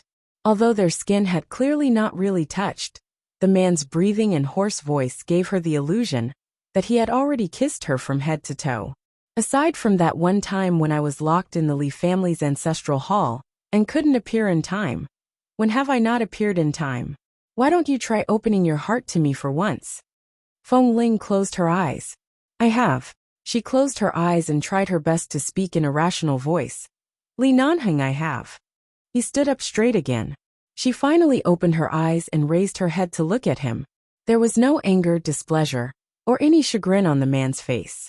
He only placed one hand in his trouser pocket and looked at her warmly.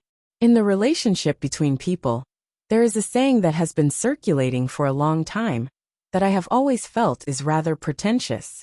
Using 100 steps to describe a pair of people in love, I took 99 steps in your direction, and finally, you took the most important step toward me. However, you only took half of this step.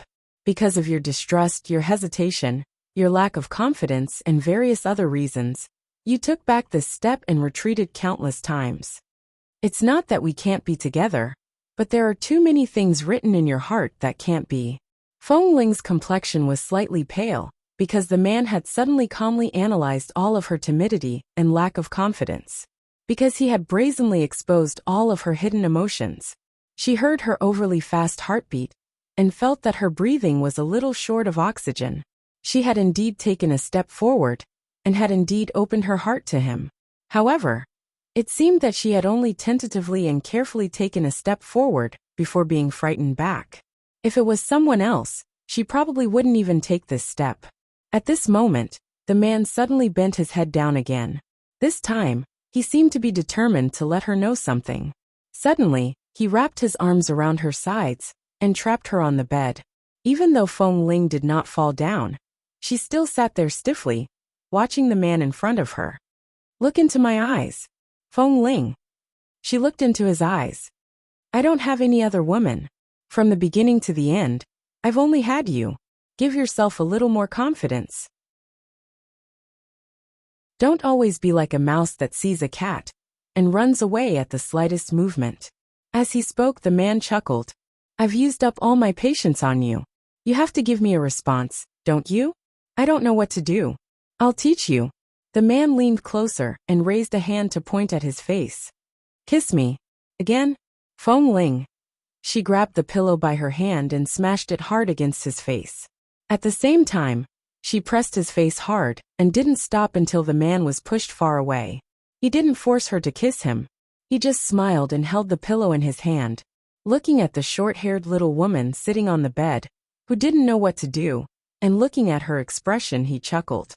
Is Wen Liqing coming to see you? And tomorrow. In the next 2 days, I'll be attending some activities related to the Li Corporation's domestic partners. There's also a banquet. Do you want to attend? Banquet. Do you want me to attend as your bodyguard? Feng Ling asked. He raised his eyebrows high. What do you think? Feng Ling didn't want to say it. She pointed to the door and said, It's too late. I'm going to sleep. Go out. The man wasn't annoyed at all. With one hand in his trouser pocket, he looked at her from the side. It wasn't until the little woman was about to explode from his stare that he walked out with a chuckle. Good night. The man switched on the main light in the bedroom, leaving only a dim yellow wall lamp by the bedside. Li Nanheng. When the door was about to be closed, Feng Ling suddenly called him. He paused. I grew up drinking wolf's milk. I'm not feminine at all. I'm not reasonable either. Why do you like me? Indeed, I'm not reasonable enough. I don't *king know why I like you. Feng Ling. Oh. Hearing the little woman's muffled voice under the quilt, Li Nanheng put one hand on the door frame and glanced at her. Miss Feng. Speak. Do you need me to bring a knife over right now? You can dig out my heart and see if it's carved with the words little wolf girl. You heartless bastard? Feng Ling pulled the quilt over her face and said in a muffled voice. Go out. Don't talk so bloody. I don't want to have nightmares. Good night. The smile on the man's lips deepened. Sweet dreams. When Leching came to find her the next afternoon, because Feng Ling said that she hadn't eaten at noon, when Leching happened to be hungry, so she took a taxi to come over. She rang the doorbell several times outside the room and waited quietly. Suddenly, she heard footsteps. She turned to see that Feng Ling had come back from outside. It seemed that she had just gone out to buy something. Feng Ling was only in her early 20s. The young girl's facial features were cold and beautiful, but also had an unusual beauty. Her short hair was not dried or styled after taking a shower in the morning, and the light black hair color made her skin look even fairer. Feng Ling didn't seem to have put on makeup or dyed her hair. She stood there looking completely plain and clean, making people feel particularly comfortable. At this moment, Feng Ling was wearing a black turtleneck knitted sweater, a thin white outer shirt, and a pair of black flat boots that looked somewhat androgynous. She didn't wear any accessories from head to toe, and she didn't even wear a watch on her wrist. She was holding a beige handbag in her hand, which seemed to contain the things she had just bought. From a distance, it seemed to be just some daily necessities. Feng Ling's temperament had always been indifferent and cold. In the past, when she was in the base, she wore black uniforms with everyone else. When she was not in the base, she usually wore loose clothes that were slightly neutral. But even so, it could not contain the indifferent and cold aura that she exuded from her bones that kept people away. You're tuning in to the Li Mei's Sword of Destiny YouTube channel. We're so grateful for your support, and don't forget to subscribe to join us on this incredible journey through captivating stories. Your generosity through donations truly makes a world of difference, as it's the primary source of revenue that allows me to expand and enhance this channel for you. Thank you from the bottom of my heart for being a part of this adventure.